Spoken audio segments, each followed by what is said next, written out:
So people have been wondering where I've been. I've been regenerating. If you don't understand what that means, then just listen to this.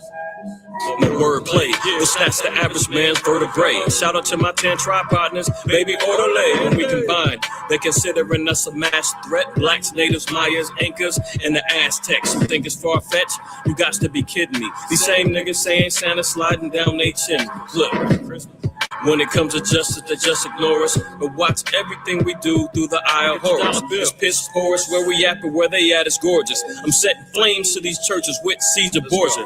Got the duty of man, camp down in Georgia. Hold it down, keep the faith, the Most High is gonna reward you. I don't beef with my Hebrew peeps. I keep a cordial from a chosen stock, and you not. Sucks to be you. Yeah, the number is significant. While Satan's running wild, I'm trying to focus on my discipline. Moving like a whirlwind, I'm fighting till the world wins. To understand what that means, it's Isaiah 45:17. Aristocrat genes, kings and queens, but these Edomites be pulling our strings. I cut the cords in 94, avoid the bull like a matador. But if it's beef, I got an army of carnivores. Ric Flair, figure four, doors up the hinge. I got the gird with the drip, and it's matching my friends. I'm not friendly.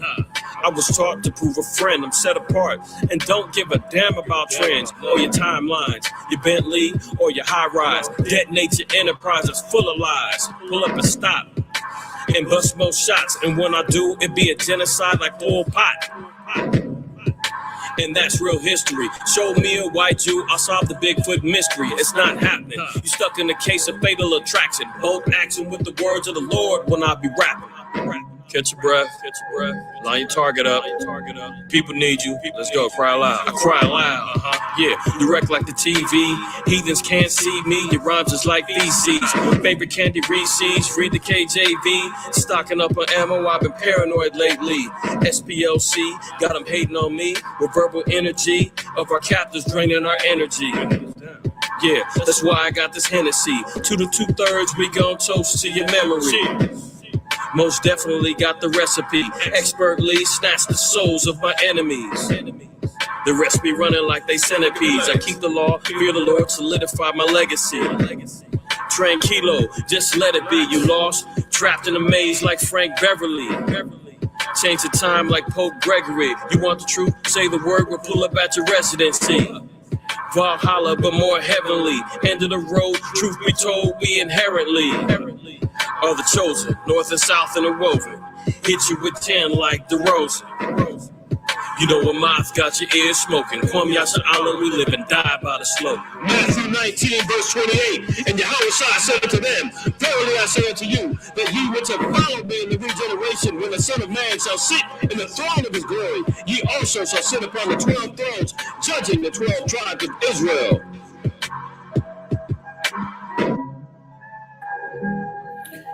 All praise, honor, and glory to the Most High. Why Yahweh Shai. This your brother Ahmath. IQAhmath, first name. IQ is all the same. Do we got a good one today, y'all? Do we got a good one today, man? Prayerfully, everybody's doing well in the Shabbat, man.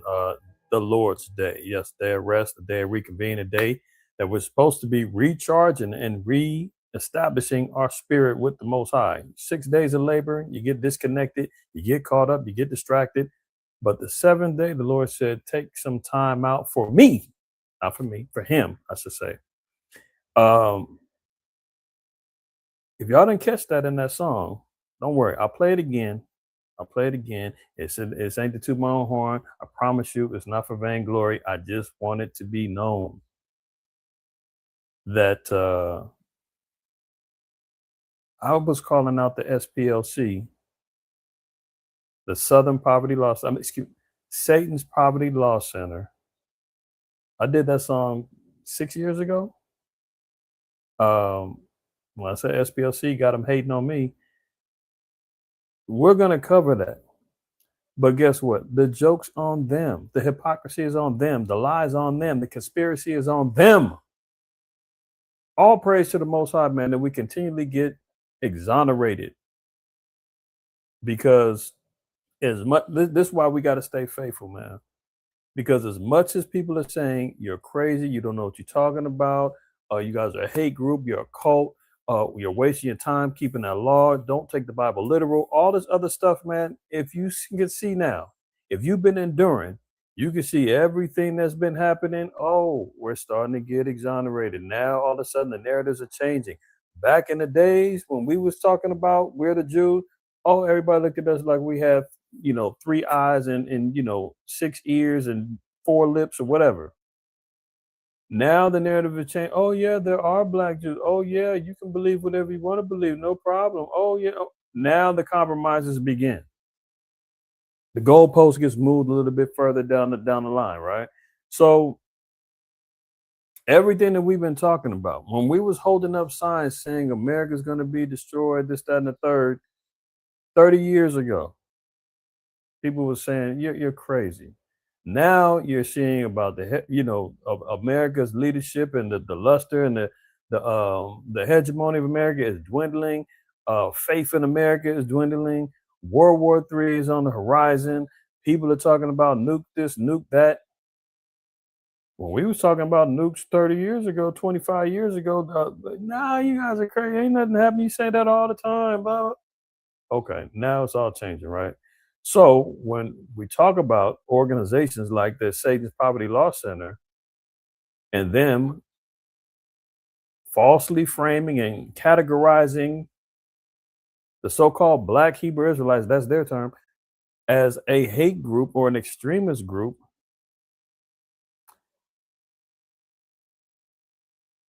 it sounds like they're the ones who are the actual extremists. If y'all haven't heard, you don't know, we'll talk about it. And that's one thing. I don't see a lot of within our community. A lot of people maybe not know about it. I know one brother, Baaaad Israel, did a video and stuff about it. I knew about what he was covering either the same day or the day before, but I do my thing on the week. I do my thing on the Shabbat, so I didn't run to immediately put it out there what was discovered. But maybe there's a lot of Israelites who don't know, or it could be worse. It might be a reason why they're not saying anything. I don't know, but we're gonna talk about it. Prayerfully, everybody's solid, man. If you're doing good, you all right, and you're in the spirit today, throw a 7 in the chat, man. Show some interaction with your brother, man. If you haven't wiped your feet, make sure that you go back. Wipe your feet. You come on in here, man. All right. We're gonna get right into it. We're gonna get right into it. Of course, we're gonna have some more updates, some more stuff to talk about. But in the meantime, in between time, man, if you're doing all right, throw that 7 in the chat, man. If not, we definitely got them prayers going up strong for our brothers and sisters out there and the family and the faith all day long, all day long. All right, all praises, man. Seeing some good 7s up in there, man. Good deal, good deal. All right, so without further ado, man, I'm gonna get right to sharing, and we're gonna get right into it. Let's see here. How about we do it this way? Because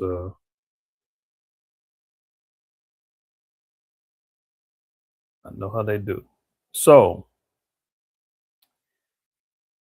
the beat goes on, and ain't nothing changing, right? No need to go to the proverbial scriptures in regards to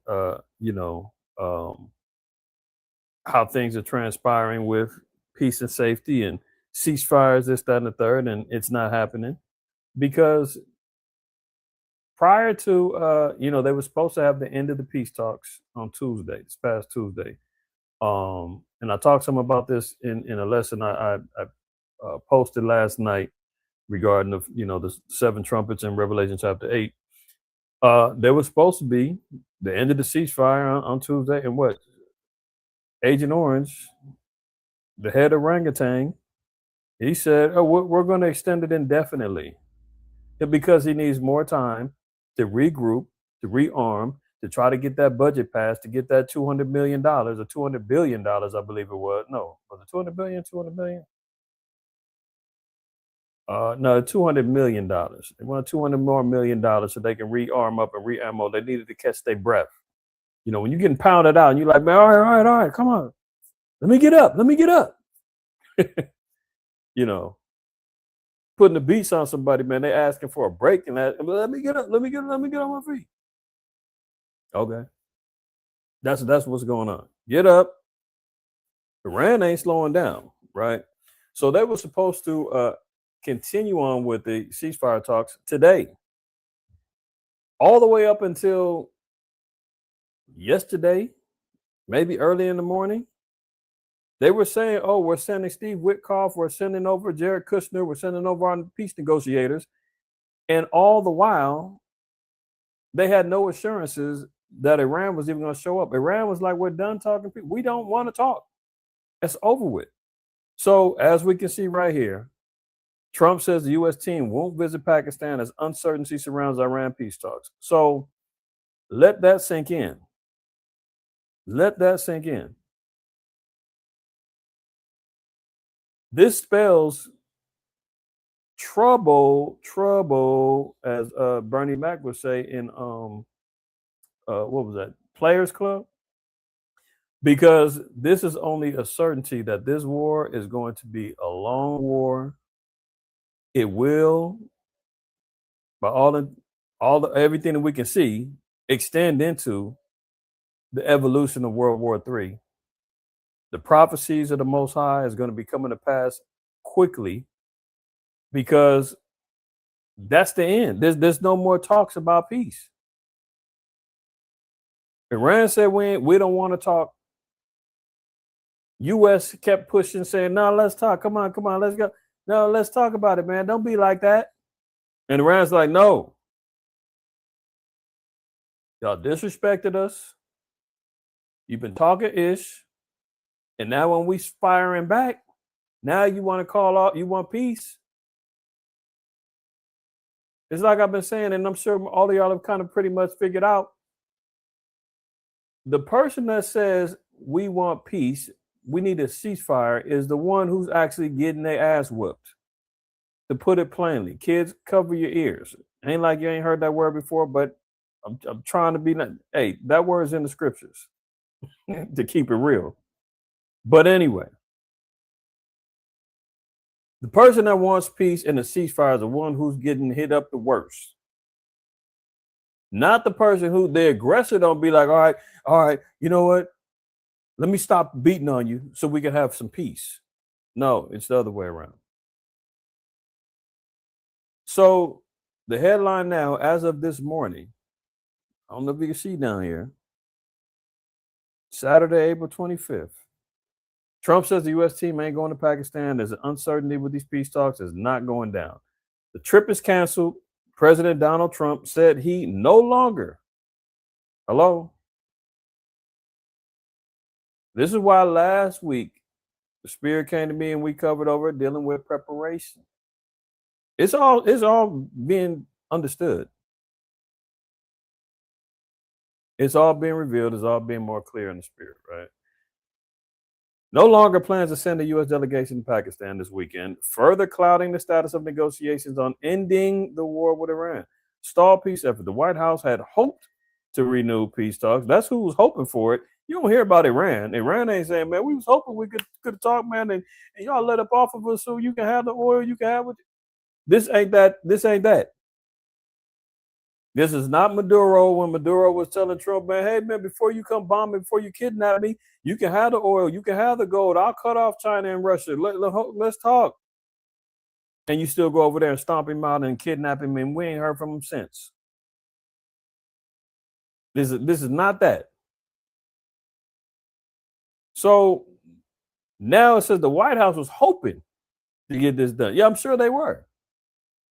To renew peace talks by sending envoys Steve Witkoff and Jared Kushner to Islamabad, but Tehran never confirmed plans to meet directly. Iran said, no, we ain't talking.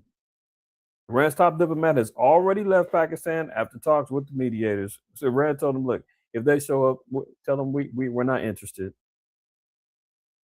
The Strait of Hormuz is ours. We're in control. We're charging tolls. You're not getting our oil. And if you don't want to hear our terms, then let's just get cracking. Because that's what it is. U.S. says, and we've seen Agent Orange say, listen, we want them to submit to everything that we want. If they don't like it, I'll wipe out a whole civilization. You heard him say that. That's a quote. Iran saying what? Okay, well, let's get busy then. And here's our terms if you want to talk. Their terms is we want reparations. We want you about the Middle East, shut down Israel and their hostilities towards our allies. And of course, America's not going to do that. We're going to have full control of the Strait of Hormuz. We're going to control, the flow of goods, services, oil, and energy coming through here. You have nothing to do with it anymore. That was their terms. America wasn't going to bow down to that. So guess what? At the stalemate, here comes Tuesday rolling around. Iran's already ready to go, saying, okay, well, you know where we stand. And then who backs down? Agent Orange said, we're going to extend the peace talk. We're going to extend the ceasefire indefinitely. So until they answer our call. And Iran is like, is that them again? Don't answer. Send them the voicemail. And hang up on them. That call is not getting answered, man. Forget about it. Lebanon, meanwhile, Israel has launched more deadly strikes in southern Lebanon. Oh, I thought they had a ceasefire too. Whoops. According to the country's health ministry, despite a ceasefire agreement 3 weeks, Iran-backed Hezbollah has fired rockets into northern Israel. Yeah, northern Israel got hammered. Northern Israel got hammered, man, and they were saying we need to extend that ceasefire. That's when it got extended, was after Hezbollah hit them with like 300 rockets. See, I say it, but guess what? Let me.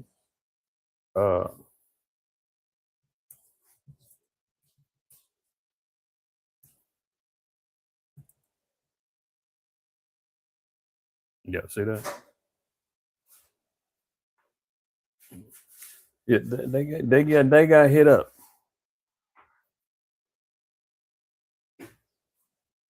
This was that was as of April 9th.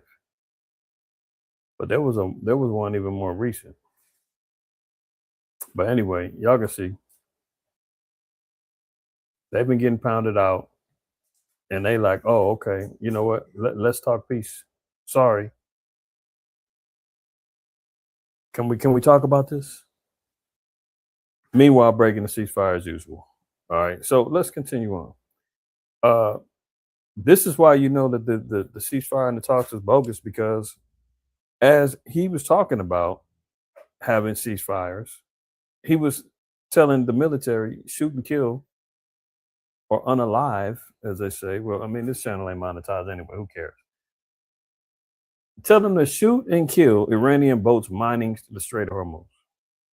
So, in one hand, you're saying we want a ceasefire, and the other side, you're telling everybody, shoot to kill. Any boats that's planning the mines in the seas, he says, man, shoot them up. So either you want a ceasefire, or you want to go to war, or you want death, mayhem, and destruction. We know what Esau loves: blood, guts. He loves it all. Hijacking, kidnappings, rapes, you name it. He loves it. The U.S. also boarded another tanker it said was involved in smuggling Iranian oil, as the intensifying maritime standoff leaves a crucial global trade route at an effective standstill. If you didn't see the lesson I did last night, I'm talking about these things, especially when it comes down to Revelation 8th chapter and the second trumpet being blown, and the maritime warfare, the sea warfare that's going to happen during the times of World War III. This is just like I said, this is just the ignition where we can see, well, where is this war going to happen, where they're going to be fighting with ships on the seas and all that. Now you're seeing it. It's making itself manifest. Has it hit to the point to where the trumpet is blown? No, but you're seeing it where it can happen. Okay. Blockade that Trump had broke down. Iranian ships was passing through, handling their business. Chinese ships was passing through, handling their business. Like, it's a complete farce, man. And he's quick to run on the TV and tell you everything is going according to plan. They've got the straits locked down. If you're hearing anything else, it's fake news. But everybody sees and knows what's going on. The Trump blockade collapses as Iranian ghost ships bypass U.S. Navy during shaky ceasefire amid uneasy oil prices. Right? So this is why they're saying, well, we were hoping that we could renegotiate and get the talks going again, because their whole system of defense, their whole plans on taking over the strait is all collapsing. Iran deploys more mines in the Strait of Hormuz, sources say. Now, this is after Trump said any of the ships that's planting mines, shoot to destroy. And they said, oh, really? Send more send more ships out there and plant more mines. Let's see if he does it. This is bad. This is bad. This is why you see the downfall of this place. Like I said from the beginning, when we was holding up them signs and the mushroom cloud plumes on the visual aids and all that other stuff, saying that the downfall of America is going to happen and it's fast encroaching. Now we're seeing the paper tiger, man. The stance that the U.S. has had in regards to the power and the control that they once had. That hypnotism is kind of fading off, man. The nations are starting to wake up. NATO's waking up. The EU's waking up. Third world countries is waking up. Look at Cuba. Cuba's like, look, we're preparing for war too, just in case. Even though they know, and it's been rumored, I would keep on to call him Slow Biden. Agent Orange, orangutan. He is been talking about, listen, Cuba could be next. Ecuador could be next. And who knows, those could be next distractions. If you can't get this one accomplished, that's why it says, well, indefinitely we'll hold off on bombing. Let me go pick on some other little country. Let me go bully them. Let me go bully Cuba. Let me go bully Ecuador. Let me go bully Colombia. Maybe I can get the oil from them. Maybe I can, take over their resources. And then I'll double back. That's all on the table. We've talked about that. So look, the IRGC Navy laid more mines in the Strait of Hormuz this week, according to a U.S. official and a source with knowledge of the issue. Why it matters. The military standoff in the world's most important oil choke point is escalating, with Iran laying mines and attacking commercial ships on one side and the U.S. tightening its naval blockade on the other. After being briefed on the new developments, President Trump ordered the U.S. Navy on Truth Social. I guess the U.S. Navy is on social media now. I guess they don't do military briefings in boardrooms. In the war rooms and all that anymore. You just advertise on the net now. This is ridiculous. Thursday, to quote, shoot and unalive any Iranian boats laying mines with no hesitation. The big picture, new mines in the Strait could deepen what the International Energy Agency has already called the largest oil supply disruption in the history of the global market. I made mention of that yesterday too.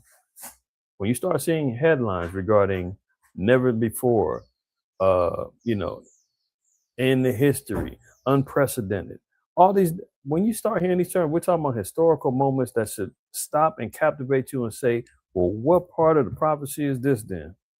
Where is this leading to? If this ain't never happened before and we're living in that time and in that era, that means something. They said that the International Energy Agency has called this the largest oil supply disruption in the history of the global market, bigger than the 1970 oil cycle. Now, I wasn't around then. I mean, I don't remember what year that the oil crisis hit in the 70s, but I for sure wasn't moving around.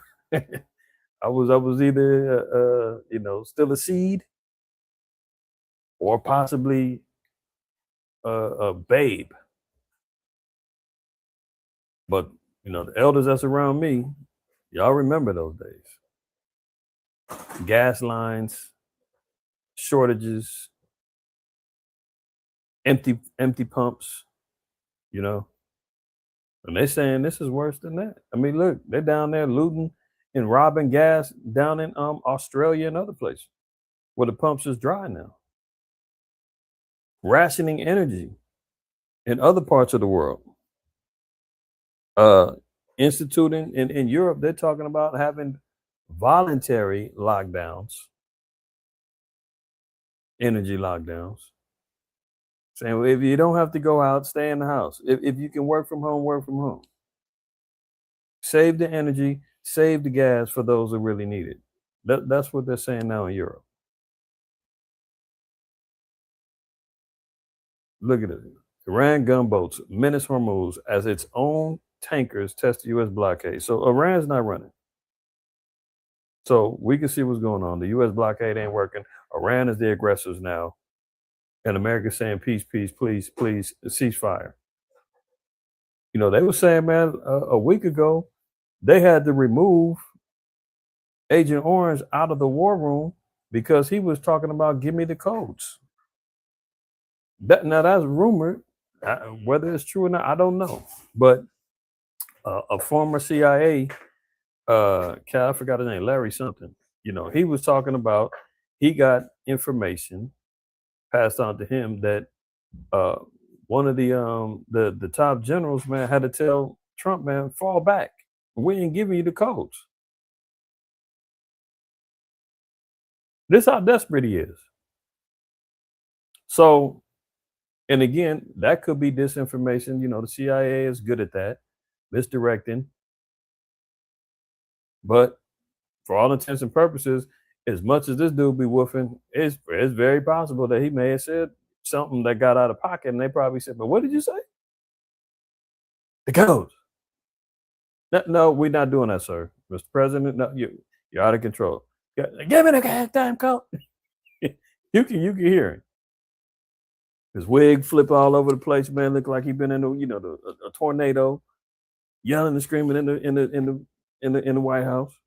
And they had to grab him and say, "Baby, get him up out of here, remove him." They said they had to remove him out of his own. Let me see if I can find that.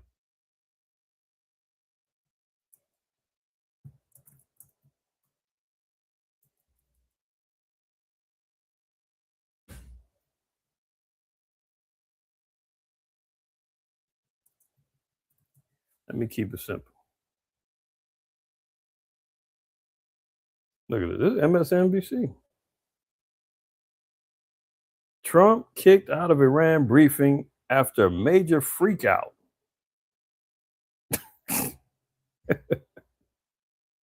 Out of control that he had to be asked to leave the room so the aides could get their work done after being briefed on 2 airmen who went missing when their fighter jets were no, that's not the one. But that's one where they say he was tripping.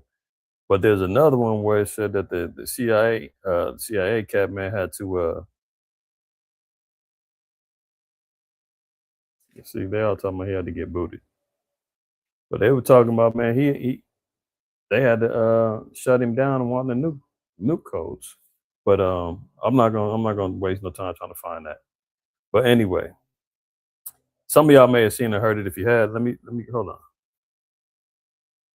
Can't see the comments here. It was October '73. Yeah, I wasn't around, Ashar. The water for that for that breakdown. Wasn't around then. But nonetheless, if you was around, you remember that oil shortage, that power shortage. Okay. So let's continue on. Okay, look, Iran says the first Strait of Hormuz tolls revenues have been banked. This is one thing that America said that they didn't want them doing. Because what are they doing? They said that they were even the Strait of Hormuz is open to who Iran wants to deal with, and they're charging tolls for certain countries to export and transport their energy and their oil. So everybody's not getting through, and America was like, heck no, you can't do that. What about the petrodollar? What about us getting a piece? And Iran said, hell no, we're getting crypto. We're taking whatever we need. However we want to get the money, we're getting it. And now they're saying that it actually has been going through. So who's in control of the strait? Agent Orange said that the strait was permanently opened up. Everything was great again. No, it's shut down, and Iran is the one who's controlling it. And they're getting paid. He went on record talking about they're broke. The economy's all jacked up. They got nothing going on. Meanwhile, at the same time, he was lifting sanctions, allowing them to move. Russia getting sanctions lift up off of them so they can transport and get energy to the countries that's needed. I'm not even going to attempt to say this name. Hamid Reza, And the Baaaad, whatever, the deputy speaker of Iran's parliament claimed that Iran, not the United States, was now making demands after the first revenues for newly implemented tolls on shipping through the Strait of Hormuz were deposited into the state's central bank. So not only are they dealing with the warfare and the control of the Strait of Hormuz, they're getting paid during this. And America is the ones talking about, we were hoping to have a ceasefire talk, but they don't want to talk to us. We're not going to Pakistan anymore. I mean, who's really in control? Let's stop the madness. See, and this is what's going to make the pride of the so-called white man and the pride and the arrogancy of him to say, well, you know what? Forget it. Ground troops activate. And then they're going to go to the next level. We're using more sophisticated weaponry. And that's when everything's going to go to hell in the handbasket fast. So right now, I'm sure he's back there debating right now. They don't want to talk peace. Okay, F it. We're going to go all out. But he's not going to do it until probably the end of next week. And really what's so ironic is they talking about, man, the stock market and all that. They're not even tripping. Like they're tired of the seesaw battle. They like, man, let's just continue business as usual. Ignore what he's talking about when it comes down to the straits being closed, the oil, this, that, and the third. So the stocks ain't really being affected too much of late. So all the time when he was saying, we got a deal, there's no deal. We got a deal, there's no deal. The strait's open, the strait's not open. Like the markets is fluctuating, going up and down. They were just like, you know what, don't even listen to him, man. Just go straight forward. So I wouldn't be surprised if they pull some panic button and do something to really initiate the acknowledgement that the war is back on, bombs are flying. That indefinite ceasefire, maybe in the next week or two, who knows? But we know that America's regrouping because all of their intercepted missiles and the defense systems was getting shut down. Not shut down, but getting depleted. They don't necessarily have enough time to, reestablish and rebuild everything, but I'm sure that they, regrouping and getting their strategy together for when they're ready to get back busy again. It's just a stall tactic. Look at this. We have control over this strait. Haji Baaaad said during a public gathering in the western city of Qudus via ABC News. If the United States continues on its current course, no vessels will pass through the Strait of Hormuz. He added, we are not engaged in negotiations. Rather, we are making demands. Oops. Let me read that again. If the United States continues on its current course, no vessels will pass through the Strait of Hormuz. He added, we are not engaged in negotiations. We are making demands. And they over there getting paid. Let's continue. Trump blasted Obama's Iran deal. Now he faces similar trade-offs. So you remember that video, and some of y'all may have seen it, may not remember, but Trump was blasting Obama, talking about he don't know how to negotiate. He's going to get us in a war with Iran. Millions of people are going to die under him. He doesn't know what he's doing. He's not a savvy businessman, blah, blah, blah, blah, blah. If I was in control, and now he's got the keys to the city. And he's doing the exact opposite that Obama did. I mean, even to the point to where the reports were last week that he was offering to give back $20 billion of Iranian money to them if they would just surrender the strait, stop with the surrender the uranium. They said, we'll give you $20 billion. And Iran was like, what? This is sacred ground, man. We can't be bought. As we covered in Isaiah the 13th chapter. Silver and gold means nothing to them. They're getting paid through this war. And you can see right here, billions in frozen assets may be handed back to Iran. Agreements to limit Tehran's nuclear program may eventually expire, and some of the same hardline leaders who crushed nationwide protests in January could end up better resourced than they were before President Donald Trump unleashed the crushing airstrikes more than 7 weeks ago. After a decade of fiercely attacking a previous deal with Iran, which I think Obama's deal was like 400 million. 400 million. He's talking billions that he's in compromise and having to, give back to them. He criticized Slow Biden when Slow Biden gave them back $6 billion. And he's talking about $20 billion he might have to give up. $400 million for Obama, $6 billion with Slow Biden, and now they're telling him $20 billion, or we don't want to talk unless it's that.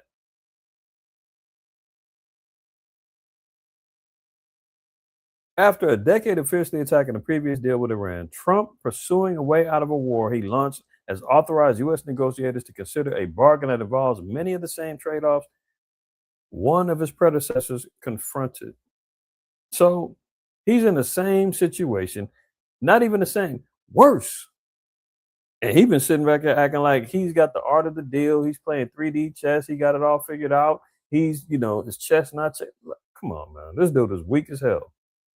I mean, I thought Slow Biden was weak, man, but Agent Orange might take the cake. Actually, I mean, it's just Esau, period, man. The bottom line is the power is slipping from his hands. No matter who's sitting in the White House, the trap house, doesn't matter. The inevitable end of Esau is right before us. 2 Ezra 6:9 tells us that. And let's read that real quick. And why it's so funny, I'm thinking about that, is and shout out to them brothers out there in the WFI. I think that was in Detroit. And I only watched a little bit of the video, but they were dealing with Hocab Malone and some other coon Jake out there, right? And they were talking about 2 Ezra 6:9.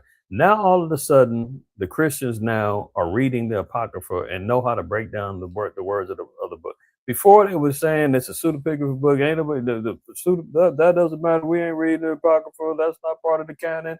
Oh, that book we don't acknowledge it. Now, so this brother was out here debating with the young brothers out there in WFI, talking about 2 Ezra 6:9 and Esau, right? And I couldn't believe this. This is how you know, man. When you getting spoon-fed, dumbed down Christianity and folly from your enemy, you look like a damn fool out there. The dude said that the understanding of 2 Ezra 6 and 9 is he told the brother, and I'm kind of paraphrasing because, like I said, I just watched a little bit of it and I had to turn it off after I heard what the dude said.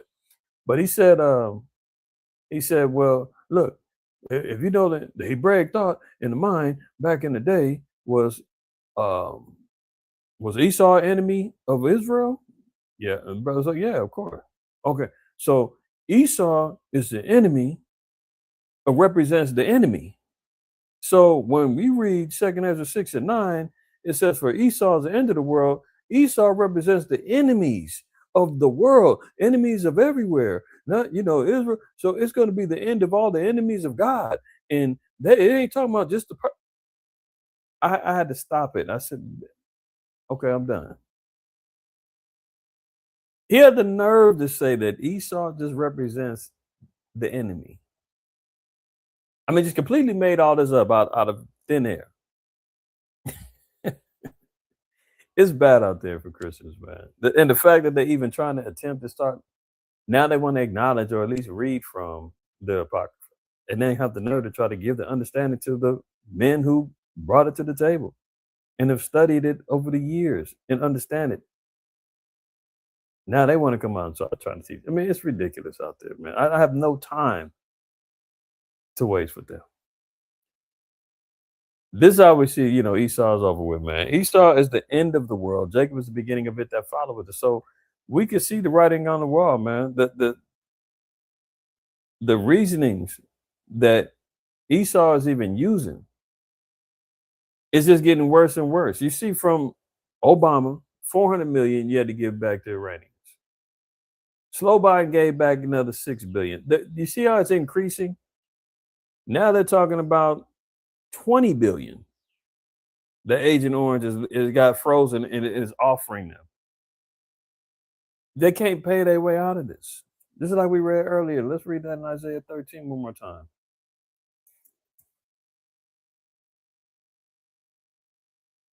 13:17. Behold, I will stir up the Medes against them. The Medes is representing the Iranians, Iran, right? The Persians and the Medes. They were combined into one nation.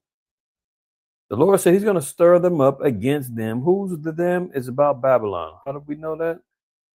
In ancient Babylon, verse 1, the burden of Babylon, which Isaiah the son of Amos did see. So this is the downfall of and this ain't talking about ancient Babylon. We've been talked about that 1,000,001 times. I've even brought out articles and information and proof on the my breakdown I did on Daniel, the 7th chapter, with the Persians and the Medes and the destruction, or not even destruction, the transitioning of power from Babylon that the Persians and the Medes took over. It was not no major wars. It wasn't no destruction. Damn sure wasn't done by fire that they got taken down. This is the whole nother Babylon. This is the new Babylon. Because look down here, it says what? Verse 19, in Babylon, the glory of kingdoms, the beauty of the Chaldees' excellency shall be as when the Most High overthrew Sodom and Gomorrah. There's no historical records that ancient Babylon got destroyed by fire, brimstone, and got destroyed and burnt up, and many of the men, women, and children were destroyed, and there's no trace of the Babylonians anymore. It doesn't exist. So this can't be talking about ancient Babylon. It's talking about the daughter of Babylon. It's talking about new Babylon, the Babylon of Revelation, that's going to face a enemy, the Persians, the Iranians, bottom line, which shall not regard silver, and as for gold, they shall not delight in it. They can't pay. You can't pay your way out of this thing. That's what they want to do. How much? Well, money answers all things, doesn't it? Let's look at it. Obama gave Iran $400 million.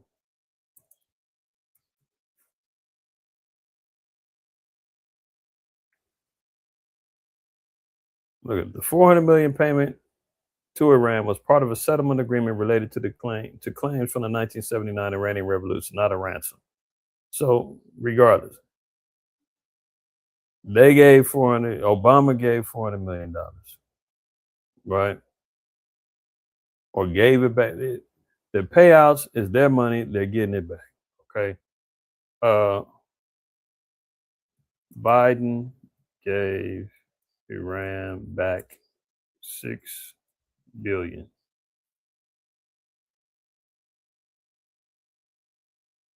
Okay, there you go. Biden $6 billion.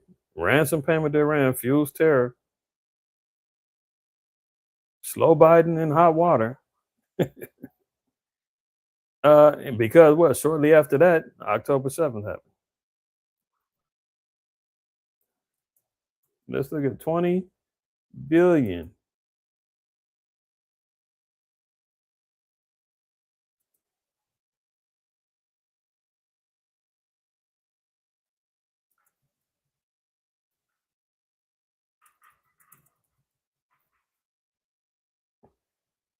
Oh, there you go. Okay, look. Trump admin moves on freezing 20 billion. 400 million, 6 billion. He's up to 20 billion. And he says he's in full control. Regime change, they're broke up. I can't tell. I can't tell at all. All right. Let's continue. Now, even with China, a week or so ago, he said that he had a deal with China. He told China, listen, stay out of this. Don't send them no more weapons. We'll get the strait opened up, and y'all going to have great success, great money, right? Remember, he was saying the strait is fully opened up and blah, blah, blah. And he went on record saying, well, I talked to Xi, and he's going to want to give me a big fat hug when we meet in the coming months, because I open up the strait and now China can get their business flowing, and he's going to love me because what I did for him. Remember that? Okay. Look, Trump says China agrees not to send Iran weapons and predicts Xi Jinping will give him a big fat hug. So he said China agreed not to send them weapons.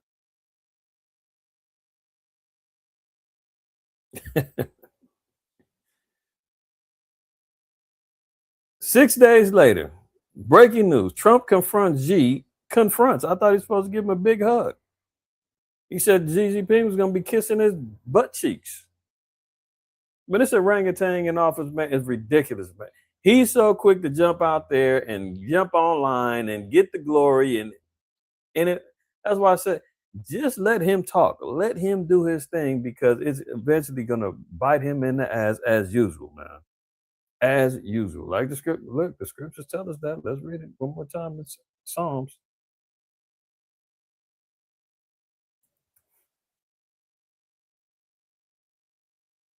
Psalm 64:8. So they shall make their own tongue to fall upon themselves.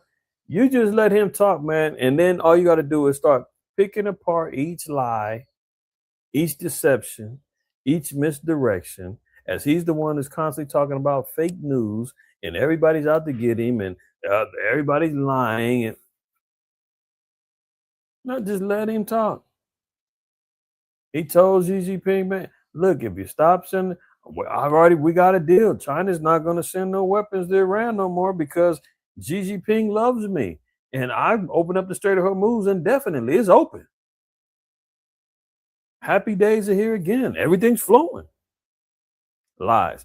So they shall make their own tongue to fall upon themselves. All that see them shall flee away. And don't nobody want nothing to do with Esau no more, man. So now look, 5-6 days later, Trump confronts Xi as U.S. forces seize Chinese ship carrying a mysterious gift to Iran. Mysterious. Oh.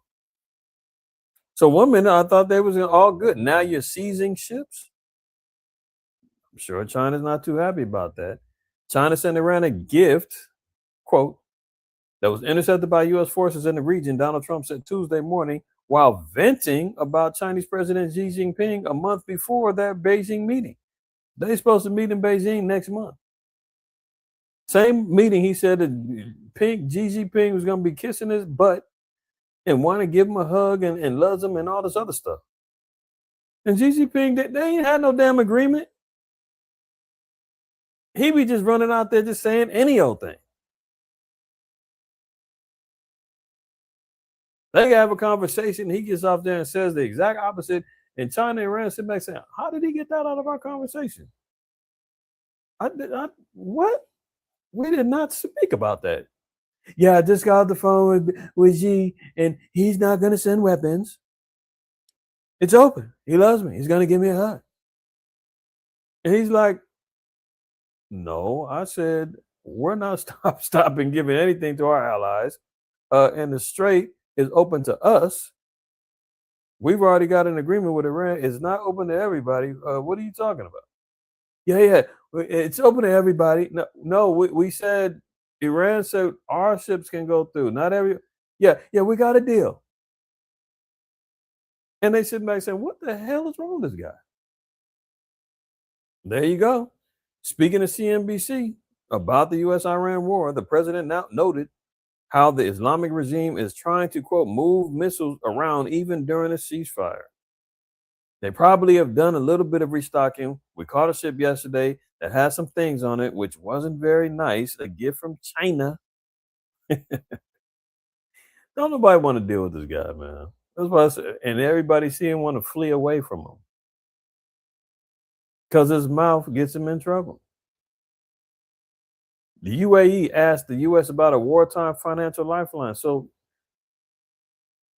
and this is a cold cut to the proponents of Arabs are the white man, because they always talk about how the Arabs got all the oil, the blessings of Ishmael, and they run everything. They got all the money and everything else. Right? But hold on. Now, if that's the case, before we let's preface this first. Let's preface this first, right? Revelation 18. We're just gonna go here real quick. For all nations have drunk of the wine of the wrath of her fornication, and the kings of the earth have committed fornication with her, and the merchants of the earth are waxed rich through the abundance of her delicacies. The world and global nations are not waxing rich through the oil trade that Ishmael provides. Ishmael waxed rich because that's a necessity that the countries and kingdoms need to survive, that have the business operations, right? But no, America is a place that all the nations come through that get their economic and diplomatic policies from. The petrodollar, the oil that gets sold by Ishmael, is not getting sold unless it's backed by the U.S. dollar. That's how they're getting their money, through the petro system, which is under fire right now. It's all going through America. That's how they're waxing rich. America is Babylon. The so-called white man is Esau. And how do we look? The United Arab Emirates is asking the U.S. for a financial lifeline. They're coming to America saying we need a bailout. We're running low on cash. We're having trouble over here with this damn war. We can't get our oil off. What's the name of that? Dubai Hotel closing.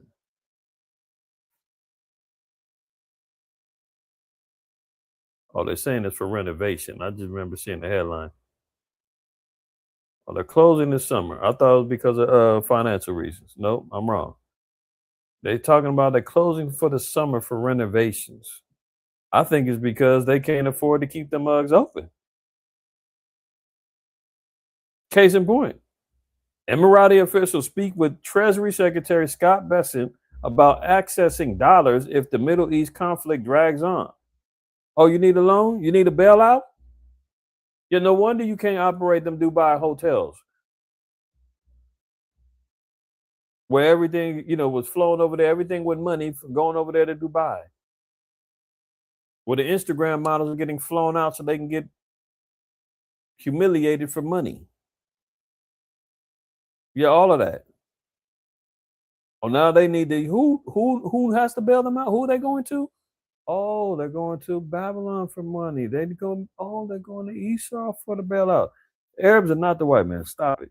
Look, the United Arab Emirates has opened talks with the U.S. about obtaining a financial backstop in case the Iran war plunges the oil-rich Persian Gulf state into a deeper crisis, U.S. officials said. The UAE Central Bank Governor Khalid Mohammed Balama raised the idea of a currency swap line with the Treasury Secretary Scott Bessent and Treasury and Federal Reserve officials in meetings in Washington last week, the official said.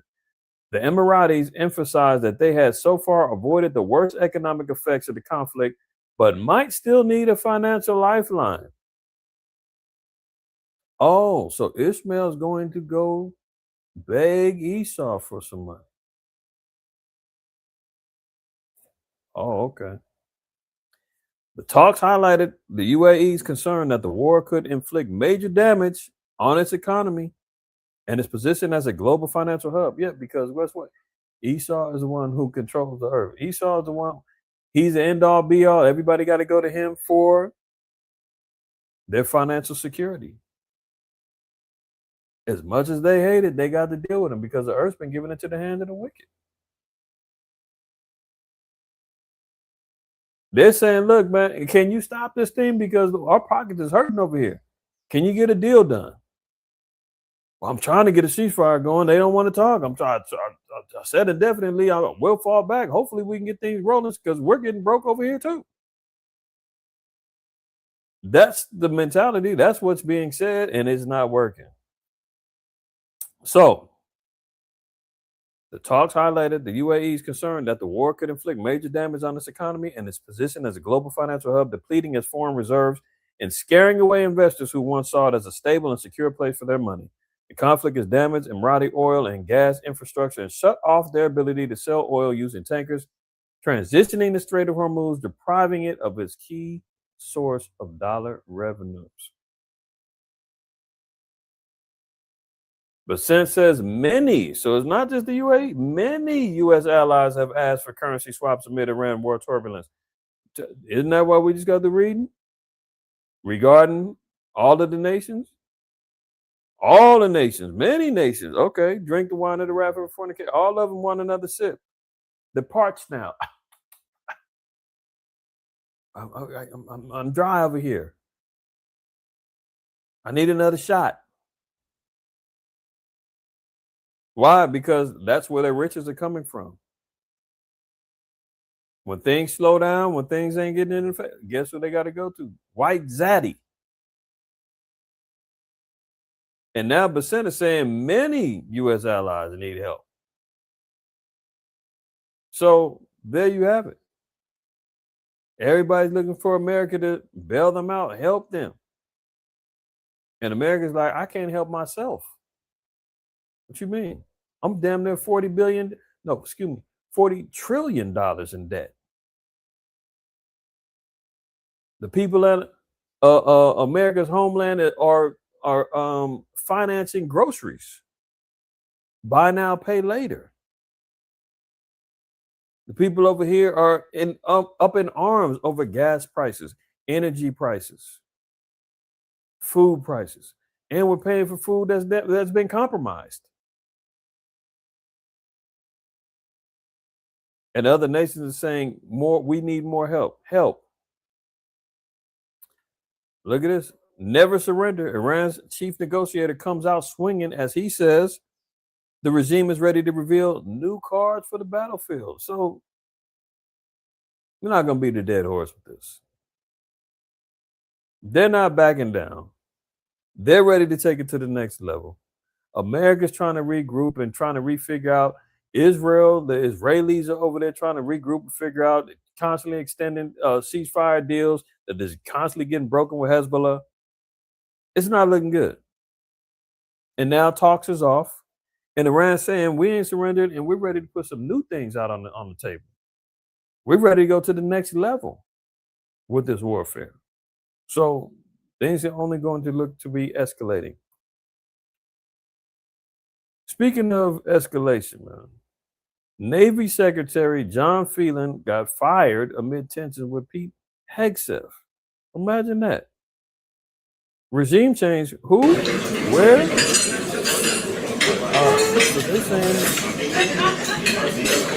Fragile ceasefire in place, and with the U.S. enforcing a naval blockade of Iranian ports, this morning Navy Secretary John Phelan is out, effective immediately.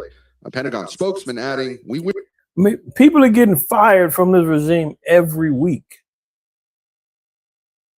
What was it? The labor secretary, I think that was her title. She just got fired amid so-called, I think they said amid some corruption. Another generals is getting fired, and he's running around talking about regime change and their infrastructure is completely collapsed. And who? Like I said, anytime he's speaking about himself. Let's listen to this. Wish him well in his future endeavors. It's an honor to sit before you as the nominee for Secretary of the Navy. Before taking the job just 13 months ago, Phelan was a Florida businessman and a major donor to President Trump's campaigns. He had never served in the military. This past December, he appeared with the president at Mar-a-Lago to announce a new class of battleships bearing Trump's name. John Phelan is one of the most successful businessmen in the country, in our country. Now, you see where he's going wrong at? He's putting businessmen, his billion dollar buddies, in offices as a Navy secretary, never serving in the military, nothing. What was his job? To make some new damn boats with Trump's name on them. This is why they're getting their asses whipped over there right now. They're more concerned about the glitz and the glamour and the glory of pride. Meanwhile, he's over here firing cast man that don't do his bidding. As we know, the scripture say, man, pride goes before destruction and a haughty spirit before a fall. It's been a tremendous success. Overnight, NBC News learned tensions between Phelan and Defense Secretary Pete Hegseth had been mounting, according to multiple sources familiar with the relationship. The approach Phelan was taking when it came to shipbuilding appears to have been the main reason for the firing, multiple sources say. A senior administration official telling NBC News President Trump and Secretary Hegseth agreed new leadership at the Navy is needed. Replacing him as acting head of the Navy will be Undersecretary Hung Cao, a combat veteran who ran unsuccessful campaigns for the House and Senate in Virginia. It's the latest shakeup at the Pentagon, coming just weeks after Hegseth forced out the Army's top uniformed officer and 2 other Army generals. Who's scrambling to try to get some order in their military? Is it Iran? Is Iran panicking? Iran was like, man, we ready to unleash some new stuff out on the fields, man. We're not surrendering. It's going down. Let's go. And America's over here scrambling. Fire him. Get rid of her. What's going on? Who's in charge? It's over with. Babylon, Baaaad, confusion. Yeah, this is the place. This is the place. This creates a real chilling effect in our military, and it's downright dangerous to be doing this in the middle of a war. You don't say. You don't say. Unbelievable, man. Esau is so funny. Labor Secretary Lori Chavez de Remer will resign amid misconduct allegations. Oh, so we got more corruption and folly going on within the White House. Another one down. Another one bites the dust, man. Kristi Noem, she's down from, ICE and her cross-dressing husband. Well, this place is a mess. The former Oregon Congresswoman is a 3rd member of Trump's cabinet, all women, to step down during his 2nd term. White House Communications Secretary Stephen Cheung posted on X on Monday that Chavez de Remer would leave the cabinet to take a position in the private sector. They always say that. They'll go in the private sector. We don't know what that means. Though he did not say where she was going, Cheung said the Deputy Labor Secretary, Keith Sunderling, would become the acting head of the agency. Accusations that Chavez de Remer had engaged in misconduct, including personal travel during taxpayer-funded trips, servicing a complaint filed with the Labor Department's Inspector General that was first reported by the New York Post. Okay. That's her. We talked about this last week in times past. The poly market. Remember that? Millions of dollars is getting made by people betting on the war, somehow getting insider trader information, making major come-ups. Now they finally busted one, a U.S. soldier involved in the Maduro raid, charged with betting on the operation. Man, they're betting on the destruction of whole islands and peoples and genocides and all of that, and they're making hundreds of thousands of dollars because they're getting information being told, look, this guy knew we're going to go raid and capture Maduro. Let's place a bet on it. He goes and drops the bread. He already knows he's going to win. The Special Forces soldier allegedly made more than $400,000 on poly market as a result of the bets, prosecutors say. Federal authorities arrested and charged a U.S. Special Forces soldier who's accused of using classified information about the raid that removed Venezuela's Nicolas Maduro from office to make prediction market bets. Remember last week, we talked about it before in 1 Timothy 6:10 about the love of money is the root of all evil. You want to know where the roots of evil are, man? Follow the money. It's always a damn Edomite or somebody behind it, man, because what? They control the banking system, they control the finance departments, they control the stock markets. He bet a total of $33,034 on the Maduro operation on the prediction market platform Polymarket. Federal authorities said he ultimately made more than $409,000 as a result of the bets placed on the U.S. operation, an unsealed indictment alleges. High-powered, white-collar crimes. And they be so quick to talk about, the stereotype. Black folks, all they do, they steal, they're thieves. That man is the biggest thief on earth. You stole human cargo, you stolen lands, you stealing money on the black market, the white market, poly market. I mean, what are you talking about? They love to throw out, man, black and Hispanic, those guys are all thieves and robbers and scammers and what? That's not to say that we don't have, we definitely do. However, the biggest is him.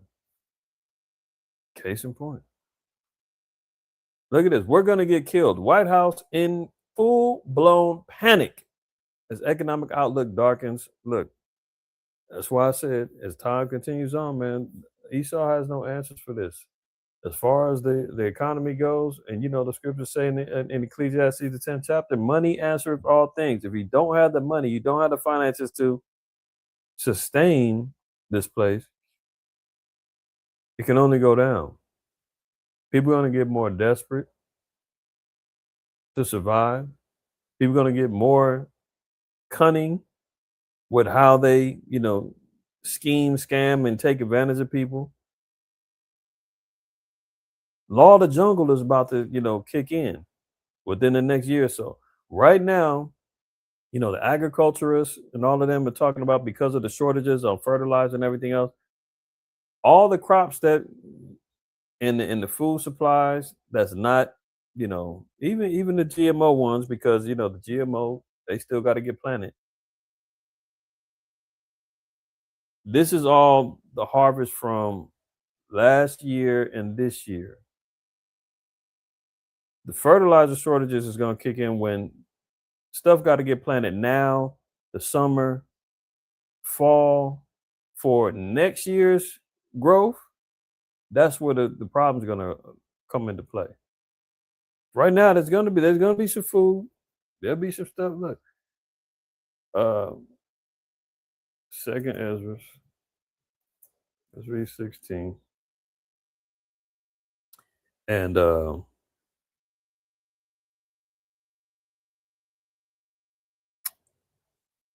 let's read 19, and we'll read down. It says, "Behold, famine and plague, tribulation and anguish are sent as scourges for amendment." So these are the things that's going to be utilized for destruction, to bring forth correction, right?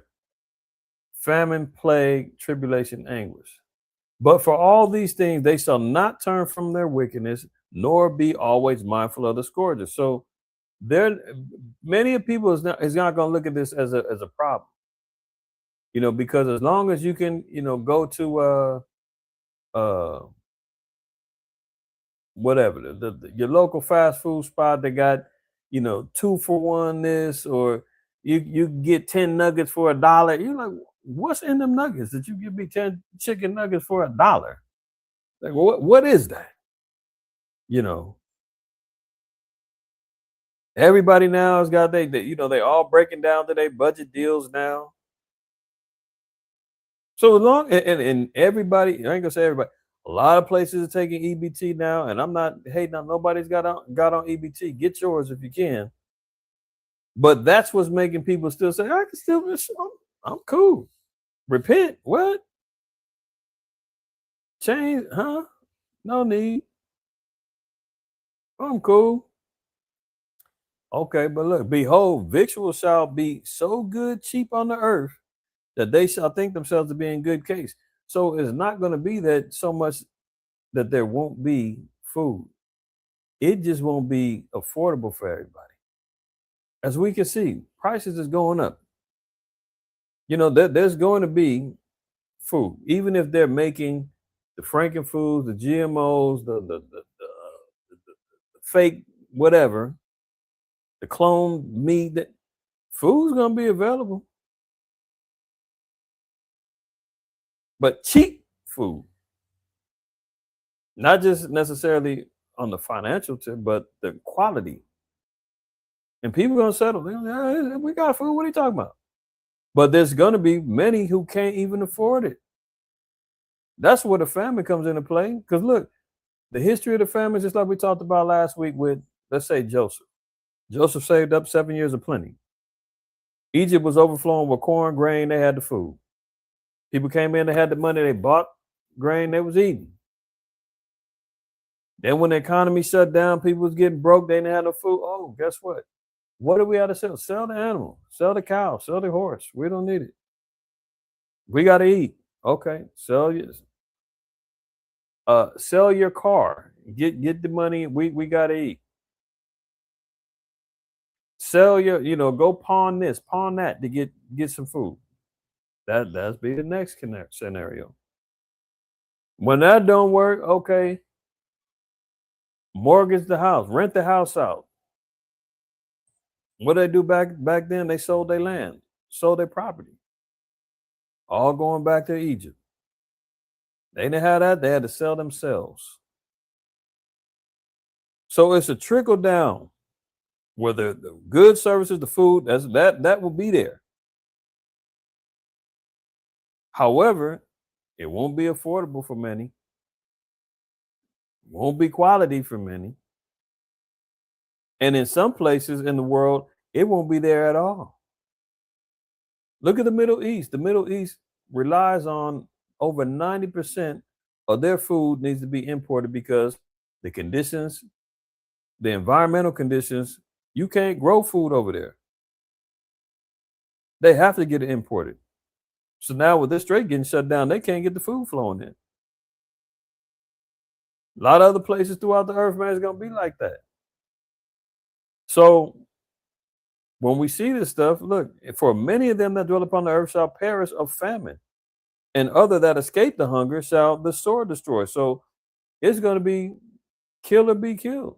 I mean, Second Ezra 15 chapter said people are going to be breaking into houses because of the lack of food. So it says even them that escape the hunger, the people that got food, they're going to get destroyed by the sword. How is that going to happen?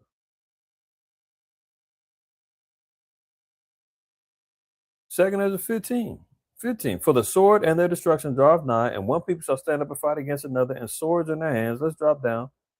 Verse 18. For because of their pride, the city shall be troubled, the houses shall be destroyed, and men shall be afraid.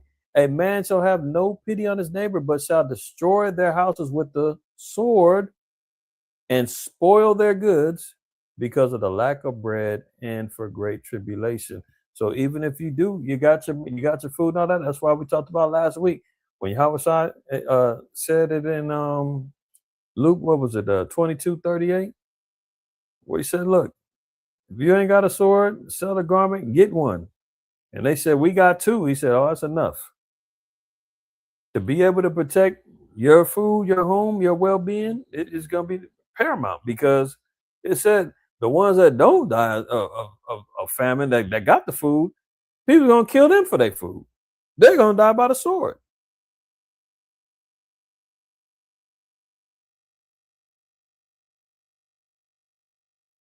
The incoming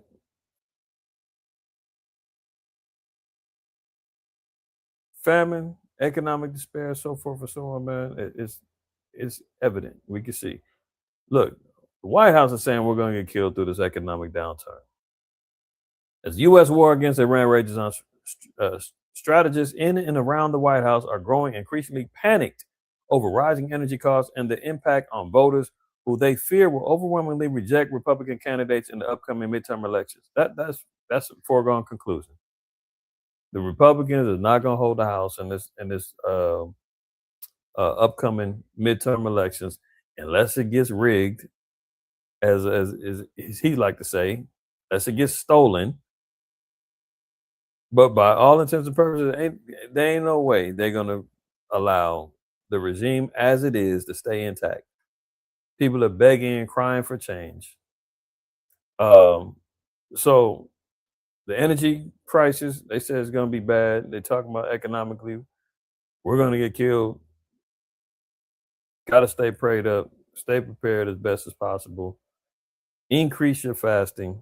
And I say this to y'all as much as I say it to myself, because we never know where this thing is going to go. Well, we know where it's going to go. We just don't know when and how soon, how fast, the impact that it hits. Look, we're facing the biggest energy security threat in history. We just made mention of that earlier. Trump administration to begin refunding $166 billion in tariffs.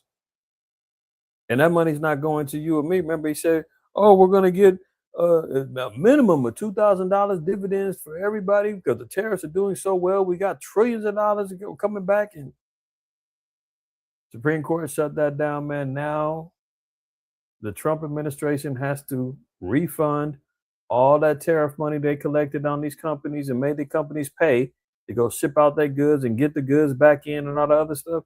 And guess who got to pay for that? Your tax dollars, my tax dollars, man. America can't write no check and say, here's, give them this and tell them sorry. We collected the money, we're holding it. No, they've been spending that money up, dividing it up amongst themselves, let alone being almost $40 trillion in debt. They ain't got the money, so guess what? Taxes, you, me, and everybody else that paying taxes gonna have to get that money back. More economic despair, man. 2 CIA officers die in Mexico in an accident after counter-narcotics operation. So 2 CIA cast members got caught up doing a possible illegal operation down there. They got in an accident, man. Dried off a damn, what was it, a cliff or something like that.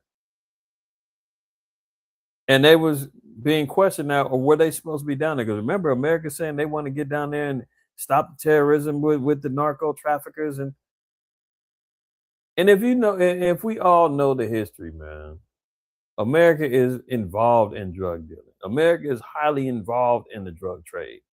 Don't nothing move but the money. Nothing moves without them having to say so, a piece of it. I've been recently watching and got intrigued with the Godfather of Harlem and the Bumpy Johnson story. Now they said, most of it is, I don't know how much is fictitious, how much is real. I mean, I know they're using real names, they're using real places, all this other stuff. But there's one particular episode where, that, and this was going to go into what we're talking about with the SPLC. Stay tuned, hold tight. I know y'all saying, when are you going to talk about the SPLC? You said, just relax. We're going to get to them. Don't worry. But this goes into CIA, FBI, and the storyline on there is how desperate they wanted to destroy Malcolm X. And there's a particular part now, how historically accurate this is, I don't know. But they wanted to allow Bumpy Johnson, which was the quote unquote Godfather of Harlem, brother, they was going to allow him and give him keys of cocaine if he would help set up Malcolm X assassination. And him and Malcolm X was friends. And, through the show, and obviously historically, Bumpy Johnson turned him down and told him F off. But the fact of the matter is that all of the cocaine that the CIA was seizing, they were allowing and giving it to assets that they needed and allowing them to sell. Very similar to what was going on with the Oliver North and the Iran-Contra situation and Fernando, what's his name? Yeah, Fernando Blandone, Rick Ross, the CIA drug trade. I mean, all similar stuff, man. So when we hear about CIA officers in Mexico that died in a deadly car crash, and now the president is like, oh, hold on, I didn't even know about this. What are they doing over here? We need to get an investigation going. Look, 2 U.S. embassy officials who died in an automobile accident in northern Mexico as they returned from the scene of a counter-narcotic operation worked for the CIA as part of a significantly expanded role in battling narcotics trafficking in the Western Hemisphere, according to 2 people familiar with the matter. The deadly car crash Sunday in the state of Chihuahua also took the lives of 2 Mexican officials and prompted Mexican President Claudia Sheinbaum to say she would investigate whether the operation ran afoul of the country's national security laws. The CIA declined to comment. Oh, I'm so sure. They probably was over there running some little black ops operation, man, running some drugs, got caught up. And now the president of Mexico is saying, was this sanctioned? Like, where's this? We didn't know nothing about this. So now they got to deal with that. But that's the way that America operates, man. Here's one more. And I promise you, we're going to get to SPLC shortly. Tick bites causing the highest rate of ER visits in a decade, according to the CDC. So the uprising of tick bites. Now, this is interesting because one of the brothers has sent a video. Now, how true it is, I don't know. But if you want to throw the tinfoil hat on, man, and walk down this aisle with me, come on. There's a so-called conspiracy or a notion that there's been GMO modified ticks that when they bite people, it causes them to have like allergic reactions to eating red meat, and it's supposed to curb or cut people off from eating red meat or whatever. So the ticks are being utilized to reduce the consumption of red meat. And not short after I seen that video, I seen this article and I said, damn, now you're talking about ticks got the highest rate of ER visits now in a decade. And now there's rumors that there's modified, all right, see y'all later. Modified ticks now that are shutting down people from eating red meat. As we're talking about food shortages, as we're talking about population control and the cost and the rising of beef. So the elites, you know, if this is true, somebody wants the meat for themselves. You understand what I'm saying? Far be it from the so-called white man that use germ or biological warfare, right? We've seen Bill Gates running around talking about GMO mosquitoes that he's engineered. Who knows? All right, let me put my tinfoil hat back off and set it down. But look, with spring in full force and summer on the way, the Centers of Disease Control is raising the alarm on tick bites. The agency says the bites are sending Americans to the ER at the highest rate in nearly 10 years. During the second week of April, 71 out of every 100,000 emergency room visits were for tick bites. So go figure. Ironic that happened. All right, let's continue on. You know, as the scriptures say, man, but iniquity has abound, the love of many shall wax cold, man. Evil niggas like this, and I'm gonna say it what it is, man. This is supposedly, you know, for all intents and purposes, I haven't continually followed up on this story, but this is over some domestic issues. The brother had threatened a couple of years prior in some arguments with his now deceased wife, that he was going to kill him. I mean, kill the kids and her at one point in time. He made a threat before. Suspect dead after 8 children were killed and 2 women were wounded in a Louisiana shooting. The suspect, who was the father of 7 children, was killed after a vehicle chase. Police said the slain children were 3 to 11 years old. I mean, if that ain't the curses for you, man, the scriptures say that the man's going to leave his children. Not only leave them, but I mean, this is wild.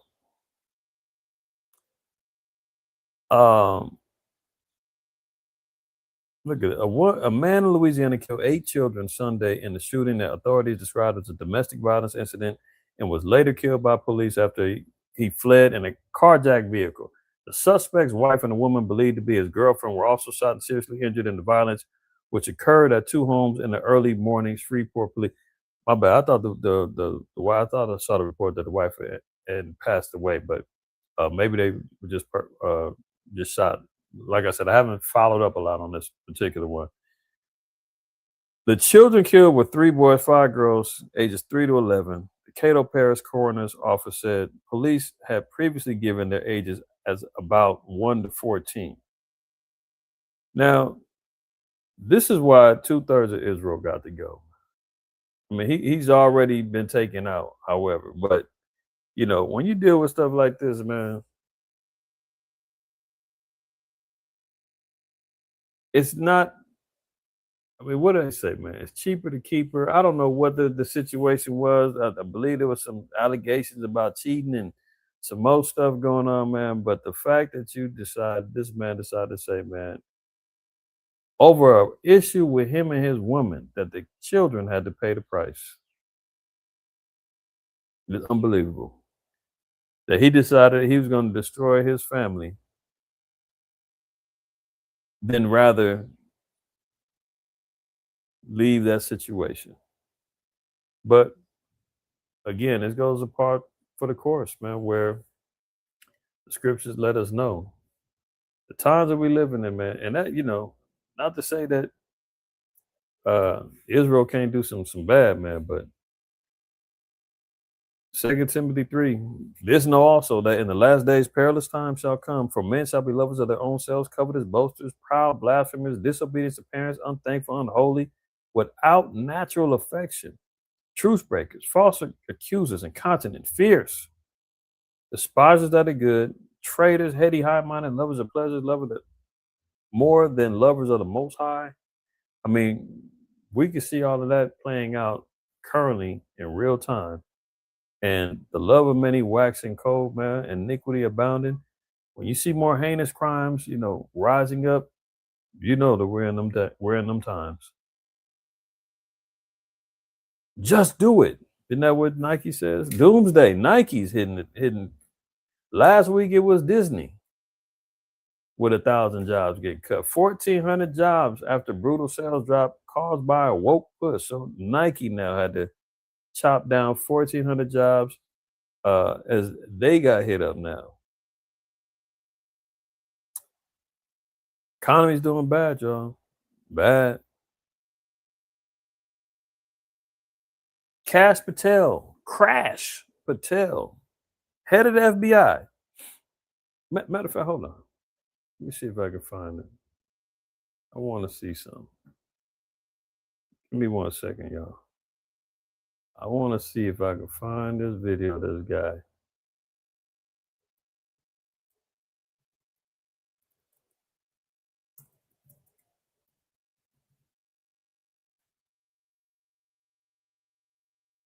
Let me see.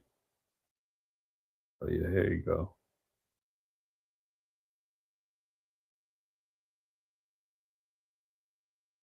There you go. All right, hold on. Let me back him up. Let me back him up a little bit. All right. So let me get back and share my screen again. And so Crash Patel has been under fire now. I forgot what publication it was. I think it was Washington Post, one of these particular publications, right? They've been out there talking about how this dude is a drunk and is not fit for his particular position. There's been reports of him, having to be told he got to leave meetings, some more stuff, man. Basically, that he's not taking his job serious. He's a party boy. He's got an alcohol problem. Somebody had told me they had I seen one of them YouTube cats said that between him and Pete Hegseth, they're calling their department the liquor cabinet. So now he's went on the rampage saying he wants to sue. I forgot who it was, what particular publication it was. He wants to sue because he says that this is libel and slander and is baseless. And how dare they talk about him, saying that he's a party guy drinking all the damn time. Now, mind you, this is the head of the FBI who's supposed to be over the Epstein files. He's supposed to be investigating all kind of stuff that has been slipping through the cracks. Judge dismissed his defamation lawsuit over the claim he frequented like nightclubs. So, people are already on his head saying that this guy's over here out of control. He's utilizing federal funds to fly his girlfriend from Nashville to Philly and, taking advantage of federal resources. right? He says that he don't have a drinking problem, man. Everything's just fine. Now, hold on. He says he doesn't have a problem. Oops, hold on. Now, here he goes. After the U.S.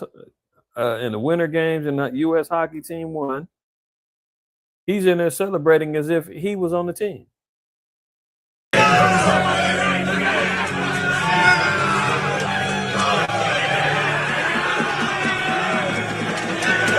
Does that look like somebody who's in control? Or does this look like a frat party? I mean, and he just looks odd. I seen one other blackface back there. Not other blackface, but dark skinned face. He's the only one in here turning up. I mean, he looks out of place. One brother in the background. There you go back there. Is he a brother? I don't know who that is. If he's a brother or not. If he's a damn Arab with a, he look like he might have a damn meat tree on. Dark hair back there.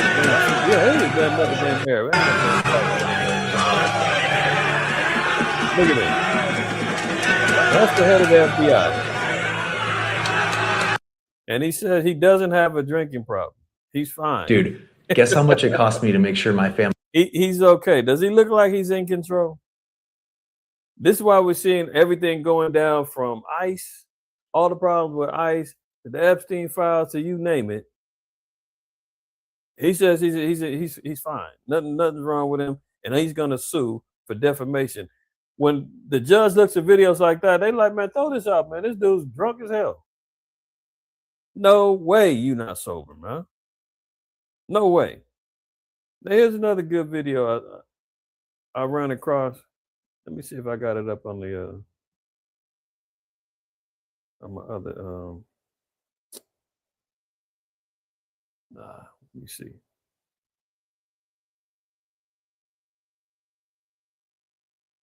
No, that's not it. Hold on.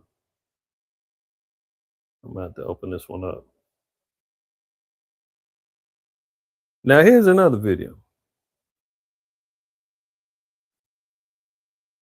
This was funny too.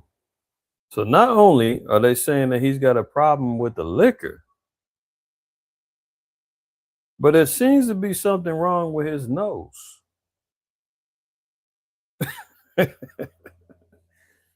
There seems to be something going on with the nose candy. Let you tell me if you hear what I'm hearing.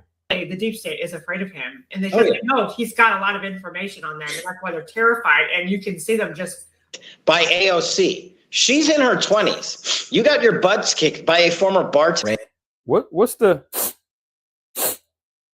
I mean, is he having post-nasal drip, bad allergies, or is he fiending for another bump? the deep state is afraid of him, and they just know he's got a lot of information on them, and that's why they're terrified. And you can see them just by AOC. She's in her 20s. You got your butts kicked by a former bartender. All these efforts and are unclassified.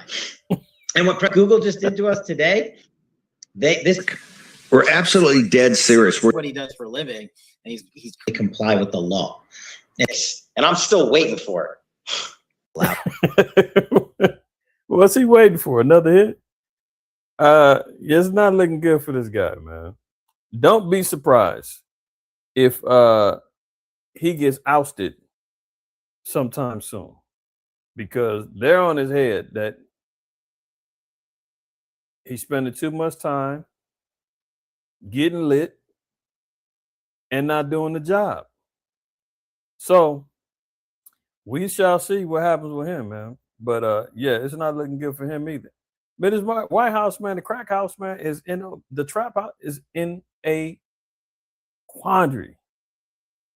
Economically, militarily, the internal alphabet agencies is all jacked up, man. The downfall of America is coming. Not coming, it's here. You can see it. Started and ending this year.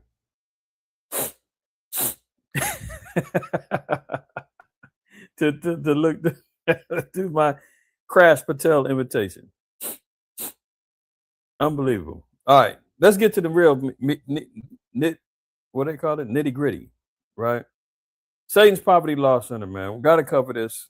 Got to cover this, right?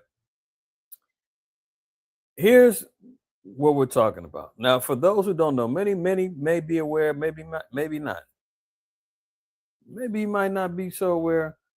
The Southern Poverty Law Center,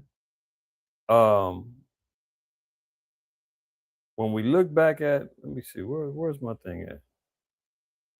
Like I said, I'm not going to, I don't want to toot my horn too much, man, but I mean, look.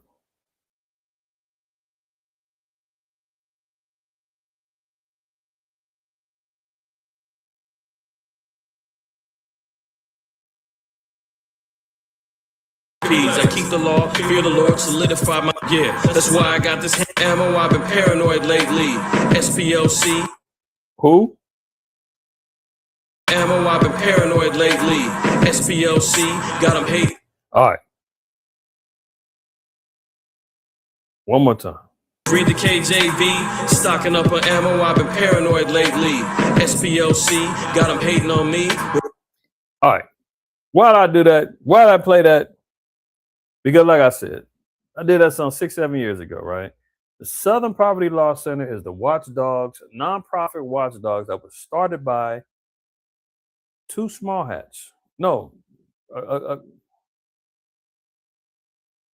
I know, I do remember it was a couple of small hat GMO frauds that started this nonprofit that said that they were going to be the watchdog for hate groups, domestic terrorist groups. They would be the resources that the government will use. They will feed them the information. They would define what and who is considered a hate group, who needs to be watched, so forth and so on, right? And this is where we see that the hypocrisy that the so-called white man is dealing with is unbelievable. Southern Poverty Law Center charged with defrauding donors with payments to extremist informants. Now follow this.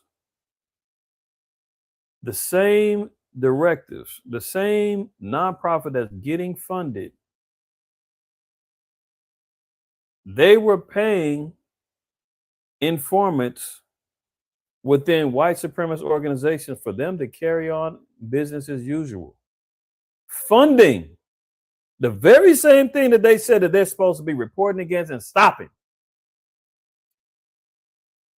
I forgot what the name of the little neo-Nazi group was when they had that that incident where that white woman got ran over at the protest in Charlottesville. The SPLC helped fund that white supremacist group that was involved in that march that the white woman got ran over.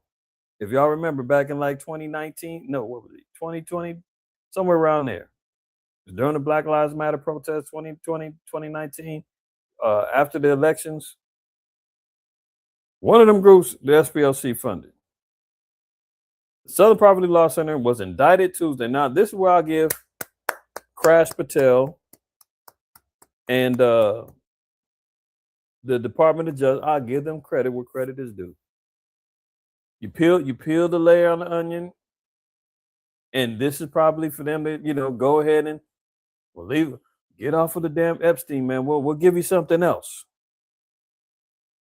Yeah, Con. It was a black Charger ran over that white woman, and that was one of the groups that was out there was funded by the SPLC. They've been funding hate crime. They've been funding terror. Meanwhile, saying you and me are black identity extremists, and we need to be watched and monitored, infiltrated. The SPLC was indicted Tuesday on federal fraud charges alleging it improperly raised millions of dollars to secretly pay leaders of the Ku Klux Klan and other hate groups for inside information. The Justice Department alleged the civil rights group defrauded donors by using their money to fund the very extremism it claimed to be fighting, with more than $3 million paid to informers through a now defunct program to infiltrate white supremacists and other extremist groups. Keep that in mind. Prosecutors allege some of the money was used by extremists to carry out other crimes, but court papers did not include specific examples. Did you hear that? The prosecutors are saying money was being used for them to carry out crime, but they didn't want to specify what it was. The SPLC was not dismantling these groups. It was instead manufacturing the extremism it purports to oppose by paying sources to stoke racial hatred.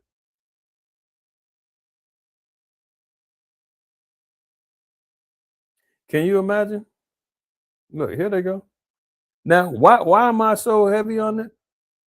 This is their website, extremist groups ideology, and shout out to the brother Benaiah, because he said that they had I don't know what the name of the organization is, but they had some Israelite lawyers that went and approached the SPLC about how they was categorizing and misrepresenting the so-called Black Hebrew Israelites. And it does look like he said that they took a lot of stuff down, but they did, they left some things. And brothers that's associated, affiliated with me, y'all remember when we was at True Nation, our old congregation, all that, the SPLC had on their website a picture of my son and brother Shalimah out teaching, advertised in their booklet. It's in their booklet on their website. That's why I was like, man, the SPLC's hate. They had my son out there, picture to him out the street teaching, and said that this was a hate group, blah blah blah. The old website, I don't know where it is. Maybe it still exists somewhere. I'm not sure. But they had the list of all of the, various Israelite camps and the doctrines and where did they addresses and every place where to find them. It was wild. But it didn't start here. They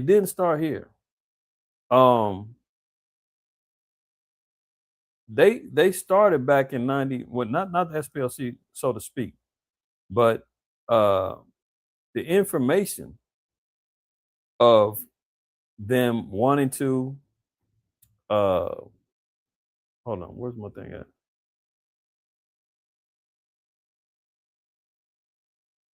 I was just saying that of them trying to infiltrate started a long time ago. Now notice it said they had paid informers. Now this is a PDF booklet that I found, and I've had it for years, and I've been meaning to do something about it because just how I know, man, the Israelite community, just like any other community of progression, has been infiltrated, and that's just COINTELPRO has not been defunct; it's still in effect. The so-called white man under J. Edgar Hoover always had a fear of a black messiah in the uprising of the so-called black man in his consciousness, because as he wakes up, the other tribes wake up, and the nations now learn that all the information and the histories that they learned overseas is all coming to pass, and they know they need to get in line. And the white man's like, oh, the gig is up. We got to shut them down. So what do? They always use inside men to do things. So look, this is a book called, this is a guideline. It's called the Guidelines for Establishing and Operating Gang Intelligence Units and Task Force. Guidelines for Establishing and Operating Gang Intelligence Units and Task Forces. Okay, this is what they use when they want to take gangs down or whatever. One thing that they use all the time is informants. Look at it. Develop policies for managing and controlling confidential informants. Controlling. The area of task force operations that requires the highest degree of command and control from the task force commander is the management of confidential informants. The informants are necessary investigative, quote, tool in law enforcement History clearly demonstrates, however, that informants pose a significant risk to the task force, to officers, and to themselves if they are not properly managed and controlled. This is important. I'm going to show you why in a minute. History clearly demonstrates, however, that informants pose a significant risk to the task force, to officers, and to themselves if they are not properly managed and controlled. Now, look down here. Now, this is basically them talking about how they have to, go through training on how to deal with informants. Items that should be addressed by the confidential informant policies include types of informants that are permitted and who needs to approve their use, rules regarding relationships, opposite gender considerations, fraternization in business relationships, supervisory review responsibilities, supervisor and commander approval is required. This is all what law enforcement uses. This is their guidelines in their handbook that they have to read. They got to go through policies when they deal with their informants. What do they also got? Payments of informants. Supervisory pre-approval required before payment is made. Signed receipts by an informant required for all payments. 2-officer rule when meeting with or paying informants. That's important. Watch this. Confidential informant or CI agreement and liability waiver. A confidential rule for informant files. Guidelines regarding release of information, documentation requirements for all informant activities. So they got everything. They got to have receipts, who and when you're meeting up. You got to have a limitation on how much you can get along with them. And if you're dealing with a female, your interactions with her, how far you can go, how far you can't go, everything, right? Now look down here. It also says what? For informants on pretrial probation or parole supervision, the supervising pretrial probation or parole officer should be informed of the potential use of the informant and may need to obtain the approval of the agency director before someone can be used as an informant. So you got cats that's on probation, parole. This is why when cats get out of jail, get out the pen, and they go back in the hood and they get stuff started up again and get back to selling drugs, and people get locked up, everybody but them, they jumping right back out. These are all CIs and informants. When brothers get and listen, this is just being wise, and I'm not saying that the shoe fits everybody, but the book of Proverbs 27, I think it's 16, it says, be thou diligent to know the state of thy flock. Sometimes people get down on IUIC because they got very stringent rules regarding who they are IDing and coming in and want your information. Some stuff could be extreme, but some stuff I understand why. When we had a larger congregation, we had a congregate information form that people had to fill out. And yes, we wanted to know, where do you have a criminal record? And that's not because we want to be nosy, but at the same time, we need to know who we're allowing into our body. If a man got charges of being a PDF file and he's on Megan's Law and everything else, and we got a congregation with women and children, that's something that we have to consider before allowing a man to be around like that. Sometimes you bring somebody up in there, man, and yeah, man, I just got out, blah, blah, blah. I learned the truth in jail, and I want to join the man, you better put that brother on a serious probation and timing, because I know these are individuals that they bringing in there as informants, COINTELPRO agents, and it's not high part. Listen, man, been in it long enough. Brothers have seen and known.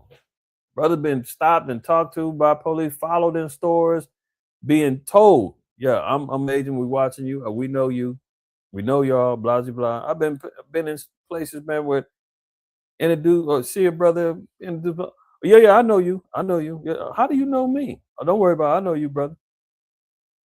I'm like, wow, okay. And that goes on. So Cass has been on probation, parole. You want less time, you want to get out, you want to clear your parole, you want some more money. Take this Go do this, get us this information, that information. Then when you start seeing all the confusion going on within the Israelite community, doctrinal changes, brothers getting caught up with all kind of folly, it's like, what is going on? Jay's getting honey pots, man, females being used to take brothers down. That's why, leaders got to be on point, because you cut the head off, man, they hoping that the bodies will fall. But we can see here that informers were being used with the SPLC. They was paying cats off, right? But even before, the SPLC, and I know I seen the brother, what's the name? He had brought this out. I don't know how familiar he was with it, but this was going on way back when I got it in here. Let me see. I thought I put it in here. Maybe not. If I didn't, no problem. No, I didn't. Okay.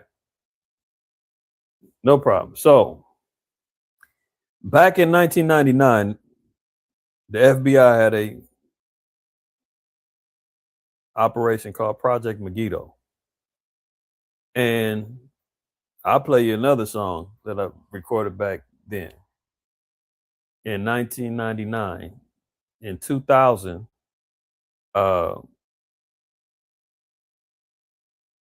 there's a song I did. I said that the press claims we're America's real live terrorists. And why did I say that is because of the knowledge that we had of Project Megiddo.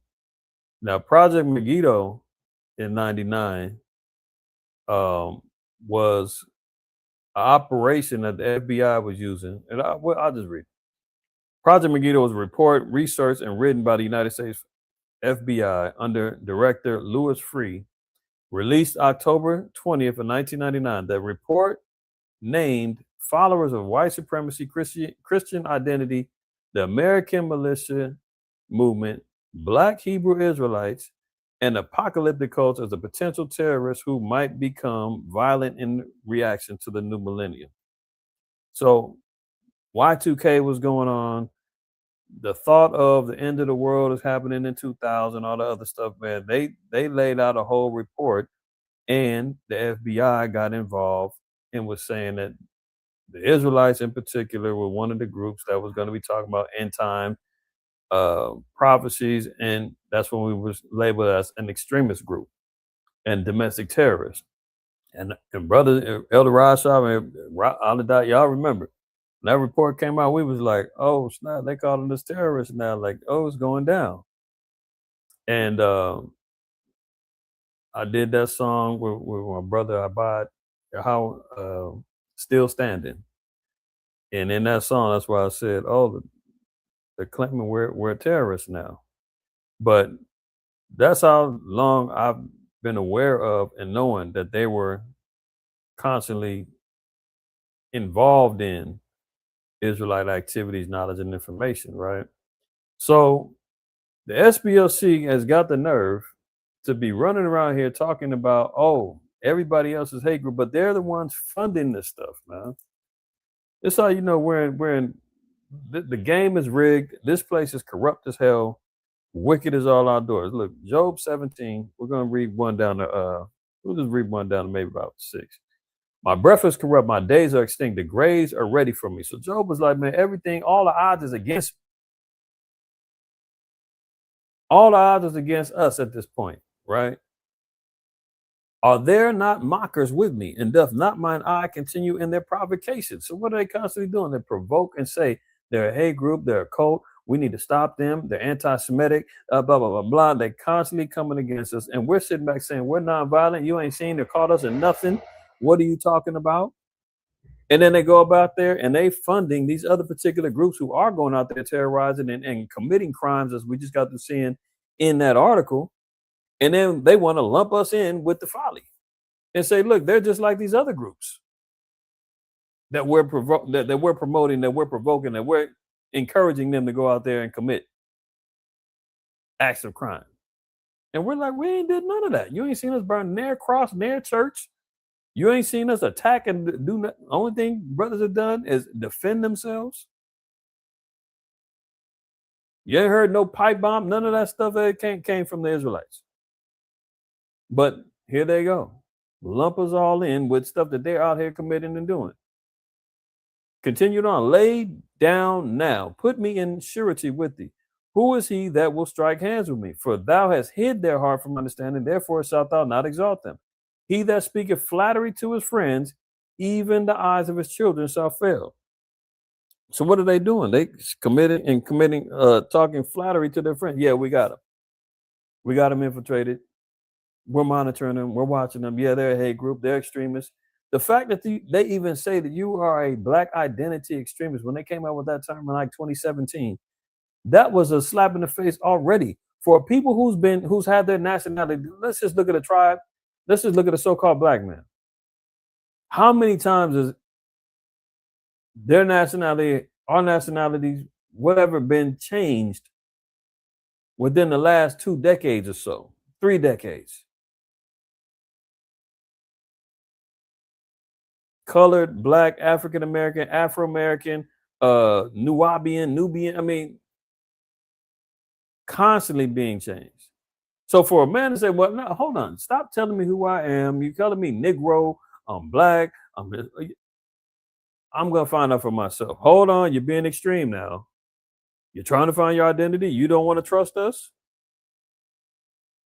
Oh, we got one. They're trying to find out who they are. Label them as extremists. And now we're gonna cry foul.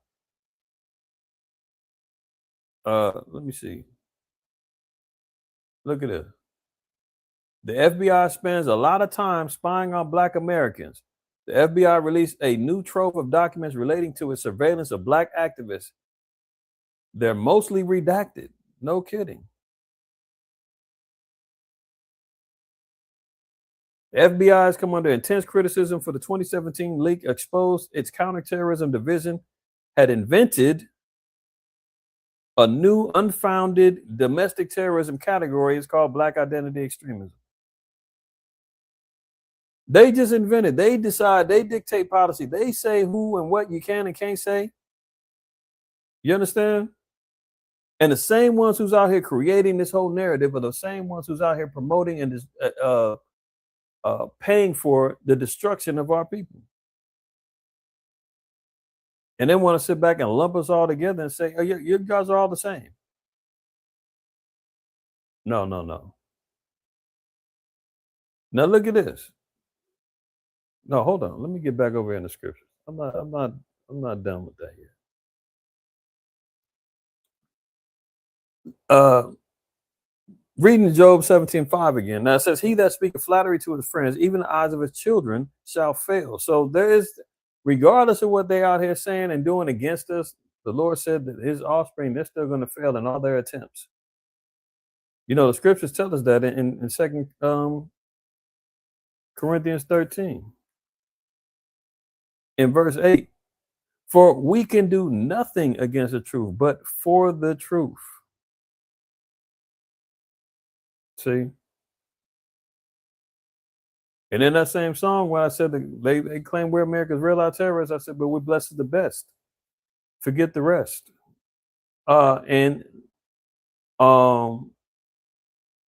They make our status go from minor to major.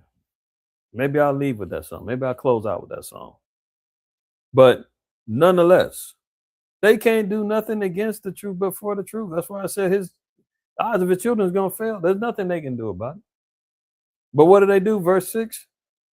He have made me also a byword of the people. Oh, those are black identity extremists. Those black Hebrew Israelites, they're constantly throwing that slander on us. We don't identify as that. Made me a byword of the people, and the fourth time I was a tapper. So there we see what's going on in one aspect, right? Psalm 37, let's read 12. The wicked plotteth against the just and gnasheth upon him with his teeth.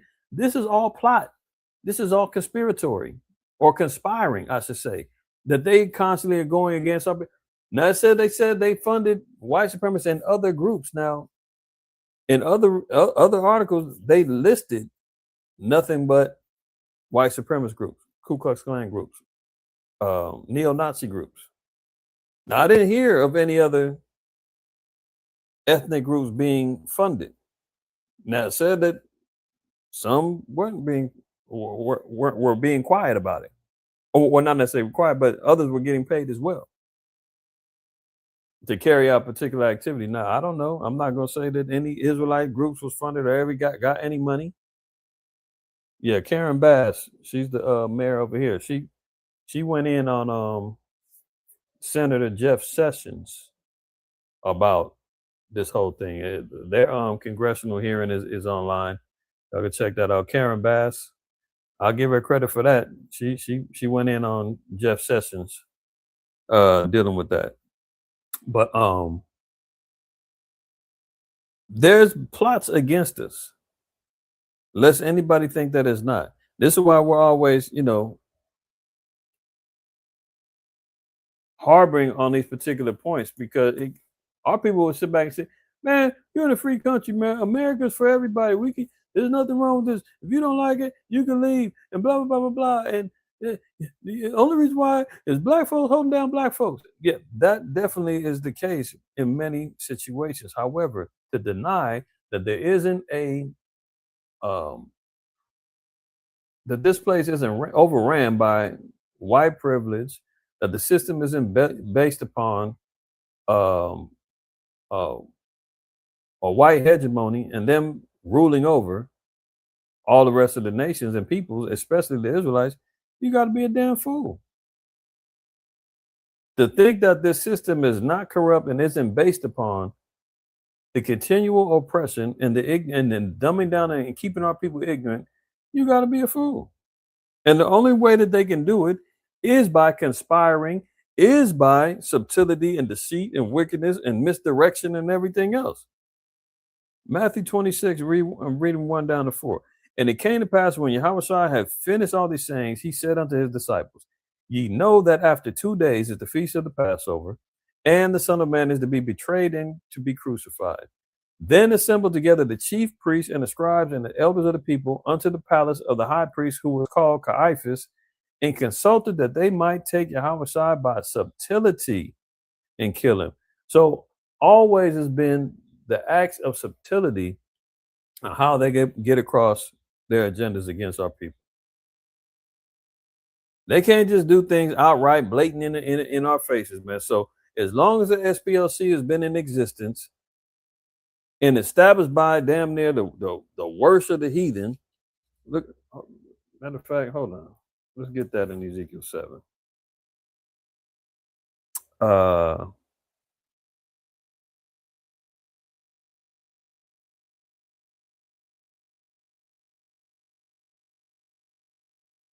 And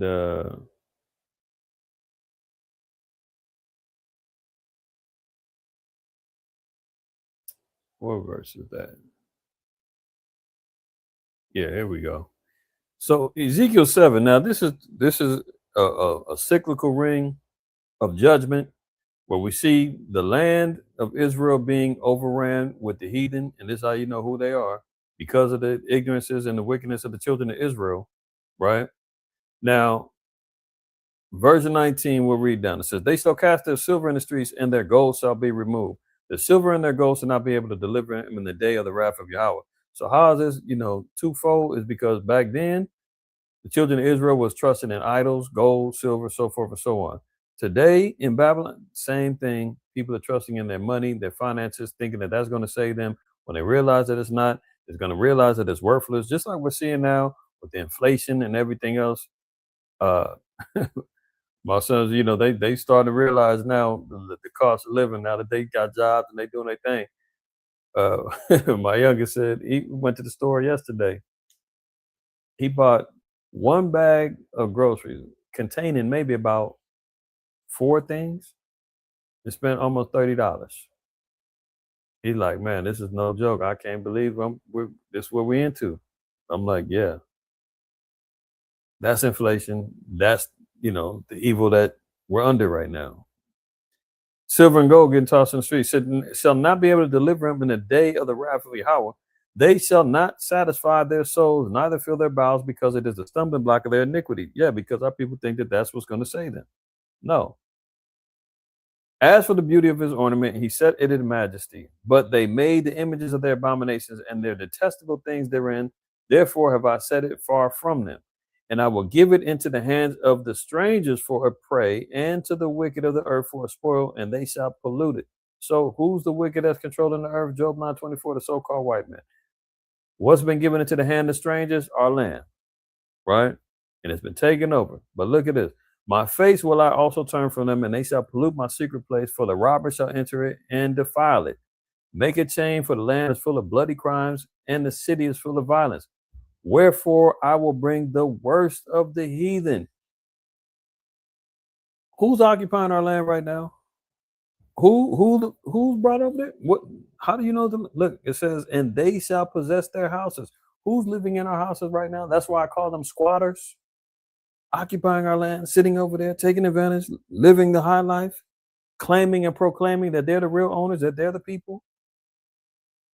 The Most High called them the worst of the heathen, man. Ain't nothing worse than a small hat GMO fraud that's controlling the banking system, that's controlling the entertainment industry, that's funding and creating nonprofit organizations, utilizing supposedly to identify hate groups to stop them from, inflicting terror on the minorities.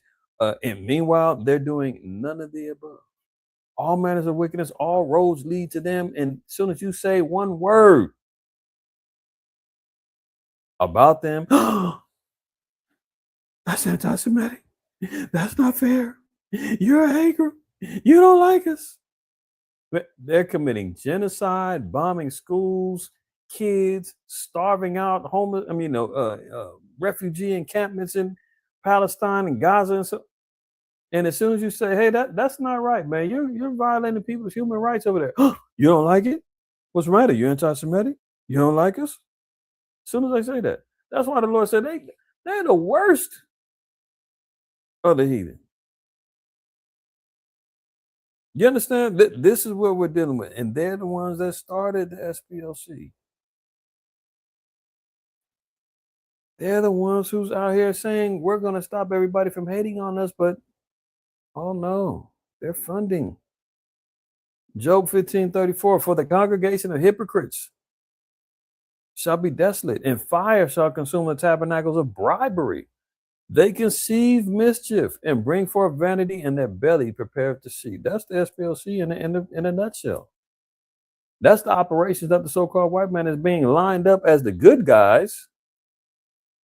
And meanwhile, they're the evil of the evilest. Psalm 55:11, wickedness is in the midst thereof. Deceit and guile depart not from her streets. That's a fact. Constantly enthralled with wickedness, deceit. As they're talking about, we need to stop these domestic terrorists, Israelites, because they're a doomsday cult. And here they are funding the very same thing that they say they stand against. One more. Isaiah 59, verse 4 and 5. None calleth for justice, nor pleaded for truth. All this time they've been going by, they've been getting taxpayer money off the books, no taxes paid, everything else, nonprofit, living it up.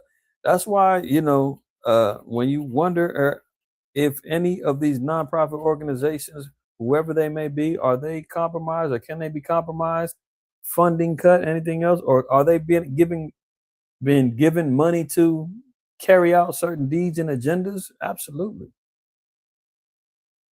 This is why there's none calling for justice. Oh, now we're getting some justice. They've been operating for a long time in wickedness. That's why I also said, well, damn, where's the outcry from the Israelites? Where a lot of people. I said maybe they, Jakes didn't know about this, but now it's understood. But if some knew about it and said, I ain't worth talking about, I ain't gonna bring that up. As much as they done slandered us and said some bullshit about it, what? You're not gonna glory in the fact that they finally got busted? Something's up. That's me speaking. None called for justice, nor pleaded for truth. They trust in vanity and speak lies. They conceive mischief and bring forth iniquity. They hatch cockatrice eggs. Cockatrice is like a snake. You know, they hatching venomous traps all over the place and weave the spider's web and trapping and trapping people using paid informers and all kind of madness. He eateth of the eggs, he that eateth of their eggs dieth, and and that which is crushed breaketh out into viper. So let's get back over here, man. Let me pull this out too. This ain't the first time they got busted. I remember doing current events years ago. This was like 20. I think this happened maybe 2017, 18, somewhere around there. One of the founders, Splc fires founder Morris D's. Internal emails highlight issues with harassment and discrimination. This was like 7, 8 years ago. Maybe even 9 years ago. At least 7 to 8 years ago that I brought this up. That the SPLC head had got busted for harassing women and for racial discrimination. The hypocrisy, I knew about that. That was years ago. Now that they talking about they was funding white supremacist groups and telling them go out and commit crimes and using informers claiming that they're getting back information. No, we wouldn't get back no damn information. The head got busted harassing women and discriminating against Jake way back then. And they still never managed to shut the place down or cut off funding for being hypocrites. So this was years ago. Now look at this. White men are in charge of civil rights now. Yeah, this is why none call for justice. Look at it. Reports from early 2026 indicate Trump administration has installed new leadership within federal civil rights offices, including white men in key positions. So if they're the ones who are dictating what is considered civil rights, what cases is being heard, what cases are being thrown out, ignored, not acknowledged, what civil rights nonprofit organizations are going to get approved and not approved, white men now in control of what used to be something that so-called black men stood up for. I mean, look, MLK, all these other, civil rights activists back in the 60s and the 50s stood up for their own rights and had to be their own voices. And now here in 2026, the white man says, oh, I'm the head of your social justice. I'm the head of your civil rights. I'll decide whether, well, you see what happens when it's in their hands. They taking the damn money and they're going funding their own movements.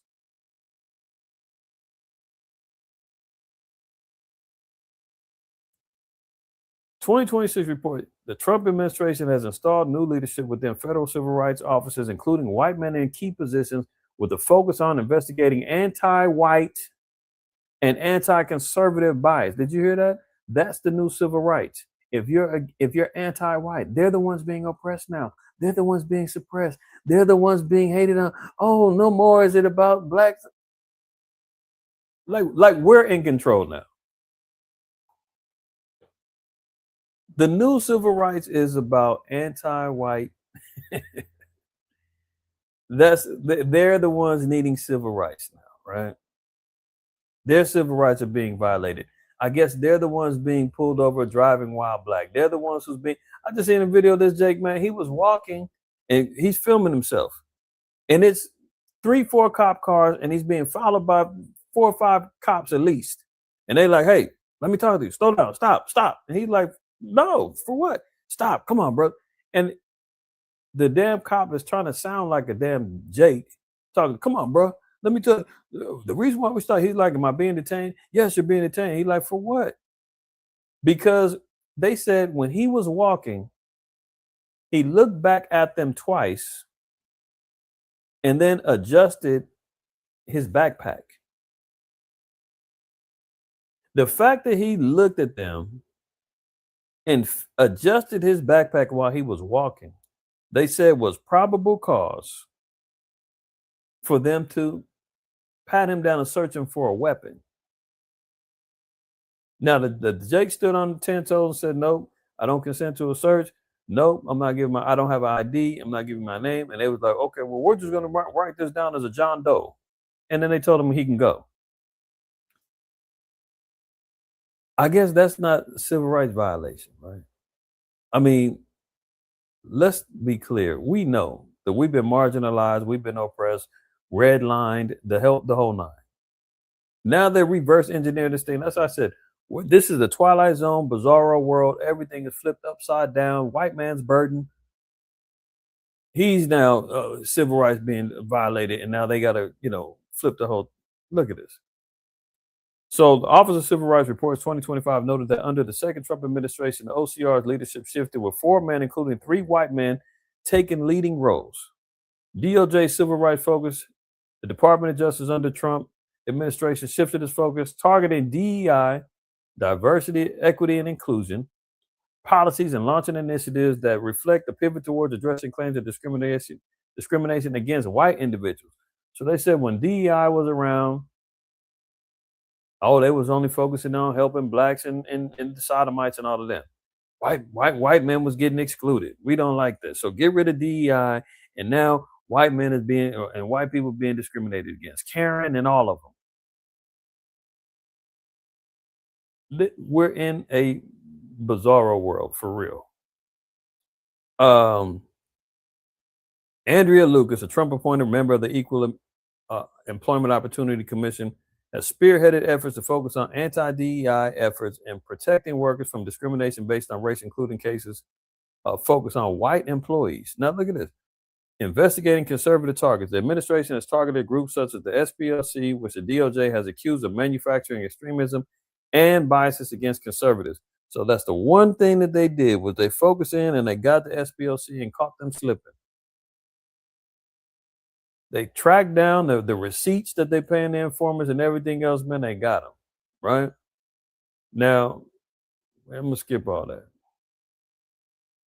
Here goes one of the key players right here too, George Soros. This is how you know, man, the white man is wicked as hell. They do everything from the bankers. They fund wars. They do it all. This guy was funding both the SPLC and Black Lives Matter. So polar opposites. SPLC is taking that money and they're funding white extremism. And then he's going funding Black Lives Matter and telling them go turn up in the streets and riot and act a fool. He was trying to cause complete chaos in the streets. He tried to get a race war cracking, but it didn't go down. The Most High said there ain't time for that yet. But look, based on available reports and statements from the Open Society Foundation, here is a breakdown regarding George Soros' funding of the Southern Poverty Law Center and Black Lives Matter. Yes, George Soros' Open Society Foundations has funded the SPLC. As of April 2026, reports indicate that Soros, along with other high-profile donors like George Clooney, have contributed to the organization, which has recently faced allegations regarding its fundraising and expenditures. BLM, indirect funding or broad support, Soros and Open Society Foundations have not directly funded Black Lives Matter Global Network Foundation, that's in quotes, the main BLM organization. That's a lie. They definitely got money from Open Society.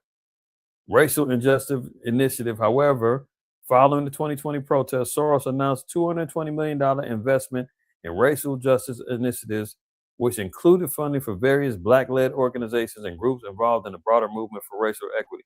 That's where the money went to the BLM. Funding confusing claims suggesting a direct $33 million donation specifically to the BLM organization are considered misleading or inaccurate, often confusing large-scale, diverse, and long-term funding for racial justice reform with direct funding for a single entity. So they said that basically the money got spread out. BLM got some of that money. That's why that place got shut down, because one of the head witches in there, she was paying her brother for security. That she was buying real estate properties with the money, abusing money. Everything got exposed, and they got jacked up, and the greed ended up destroying that whole movement that was based upon really the promotion of the LGBTQ HIV community, and y'all know that. So here you got one demon man saying, put money over here for them, stir up the pot. Money over here, stir up the pot. And y'all clash with each other so that we can bring quote unquote change. Follow the money, man. You're gonna see it. Here goes another thing. If y'all remember this, this is back in 2020. And remember what I said earlier, where in the FBI, excuse me, in the not the FBI,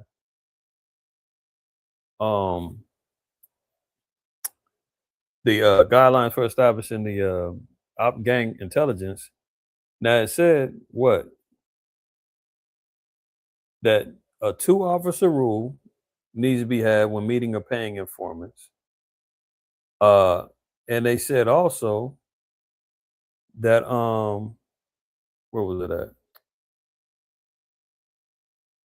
These policies should be designed to take full advantage of the critical investigative asset while protecting the integrity and well-being of the task force, the officers, their parent agencies, and the informant, right? So the policies need to be adhered to protect officers, the task force, so forth and so on. And they should have 2 people coming out at once. Why am I bringing this out? Because I brought this out years ago when this happened. And this was interesting if y'all remember this. The New Jersey shooting, the New Jersey deli. So small hats got taken out at the hands of allegedly these 2 individuals, right? And you can see here, Anderson 47 and Graham 50. This is part of the article. Shot and unalive Jersey City detective Joseph Seal in a chance meeting in a cemetery on December 10th. My question is why were they meeting up with this detective at a cemetery before they go and carry out this act of terrorism?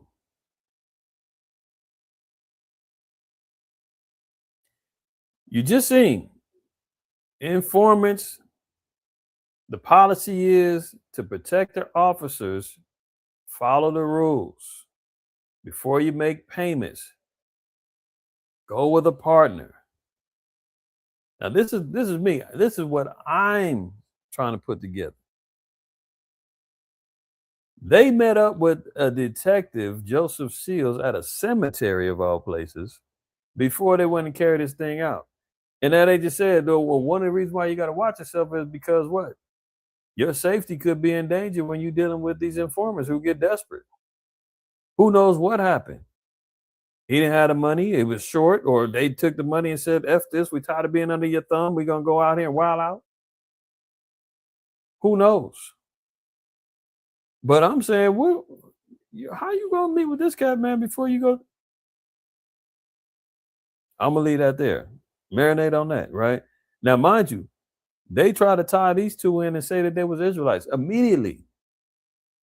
Within 10 hours of the story. Yeah, they were Black Hebrew Israelites. They got ties to the Israelites. These guys had no ties to the Israelites at all. The only thing that they had that they were going off of was social media posts or searches that the brother had did like 10 years before they did this. That he was looking and seeing, found some Israelite information or whatever. And they like, look, he searched them out. They were Israelites. They did it. They tried to pin that on the Israelite community, try to slander us quick, fast, in a hurry. Splc, all of them. Yeah, they're Israelites. See, we're justified. They're terrorists, see? And then we're hearing about, the Splc is funding terrorist groups and other groups. Remember that? Not just the white extremists, other groups getting funded. Who knows? But they for sure try to say that it was Israelites that did it, and an anti-Semitic terrorist attack on the Jewish deli. And turns out that was debunked and false. And never did our community get an open-ended apology regarding this. Never did they come. Jonathan Greenblatt, the head of the ADL, he went on what's supposed to be our radio station, the Power 105, and went on there and continued the lie and the slander. ADL head explains anti-Semitism on a New York hip-hop radio show, The Breakfast Club, Jonathan Greenblatt speaks to Charlemagne the God and DJ Envy and their millions of listeners about the relationship between the Jewish and Black community. Here's just a portion of that. I didn't play the interview because I couldn't find it, like a clip of him just talking about it. It was like an hour long, so whatever. If y'all want to see it, go look it up. But he said this. Greenblatt responded pointing to an attack by 2 Black Hebrew Israelites on a New Jersey coastal grocery store, which left 6 people dead in December 2019. So he was talking about the dangers of the ideologies of the extremists. He said, yeah, remember in 2019 when 2 Black Hebrew Israelites killed 6 people. And that was a straight up lie. Neither one of them was, quote unquote, faithful, believing, following Israelites who was attached to any camp, congregation, church at all. They utilized the man's web search or Facebook post from 10 years ago that he had posted or had searched the Israelites. They had no record of him following after the faith was involved, none of it. They just made up the lie. They ran with it. They created the whole damn scenario. And then when it came out that wasn't true, they never came out and apologized and said that it wasn't.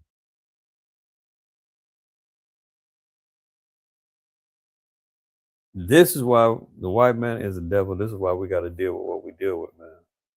Because and even, what was it? Maybe about 2-3 years ago. Could have been longer than that. Maybe 4 years ago. If y'all remember in New York, there was a small hat and his son was coming out of a deli, man, and somebody drove by and shot at them with pellets or BBs. They was quick to say it was a hate crime carried out by the Black Israelites. Come to find out it was a damn white man that did it. So they create this agenda and say that, oh, they're part of this particular hate group. We've got a whole classification of all of them. Yeah, they're all involved in the same type of activities. This is problem, reaction, solution. They create the problem. They create one reaction, create the solution, all that. See, they go out there and say that we're part of this same domestic terrorist type situation where there's no evidences of us being involved in any such thing outside of holding the Bible. And now that's going to be said that having this is an act of terrorism. Reading from it, be outlawed. You can't speak from this thing anymore. That's when it's going to, flip, right? We haven't terrorized nobody, but with our words in the spirit of the Most High, Yahweh, and the prophecies. If that's terror, okay, let that be what terrorizes you. Words. We ain't carried out near thing, man. And SPLC has been involved in corruption for a long time and trying to paint themselves as the good guys and us as the bad guys, and they finally being brought to justice. Hopefully, we'll see. But with that being said, man, it's been an honor and a pleasure, man, delivering some information to y'all, man. I want to give all praise, honor, and glory to the Most High, Yahweh. Prayerfully, y'all enjoy the rest of your Shabbat. And Lord willing, catch y'all on the rebound, man. Shout out to everybody that tuned in. If you haven't already, make sure you wipe your feet, man, on your way out, man. Hit that like button. Let it be known that you were watching and that you want this information to be spread so that the algorithm can at least do a little bit of a solid, man. Help share the video a little bit. They do a good job on suppressing our stuff for sure. And that just is what it is. But with that being said, man, I'm going to get up out of here, man. Y'all be well. Take care. I'll let y'all later. Shalom.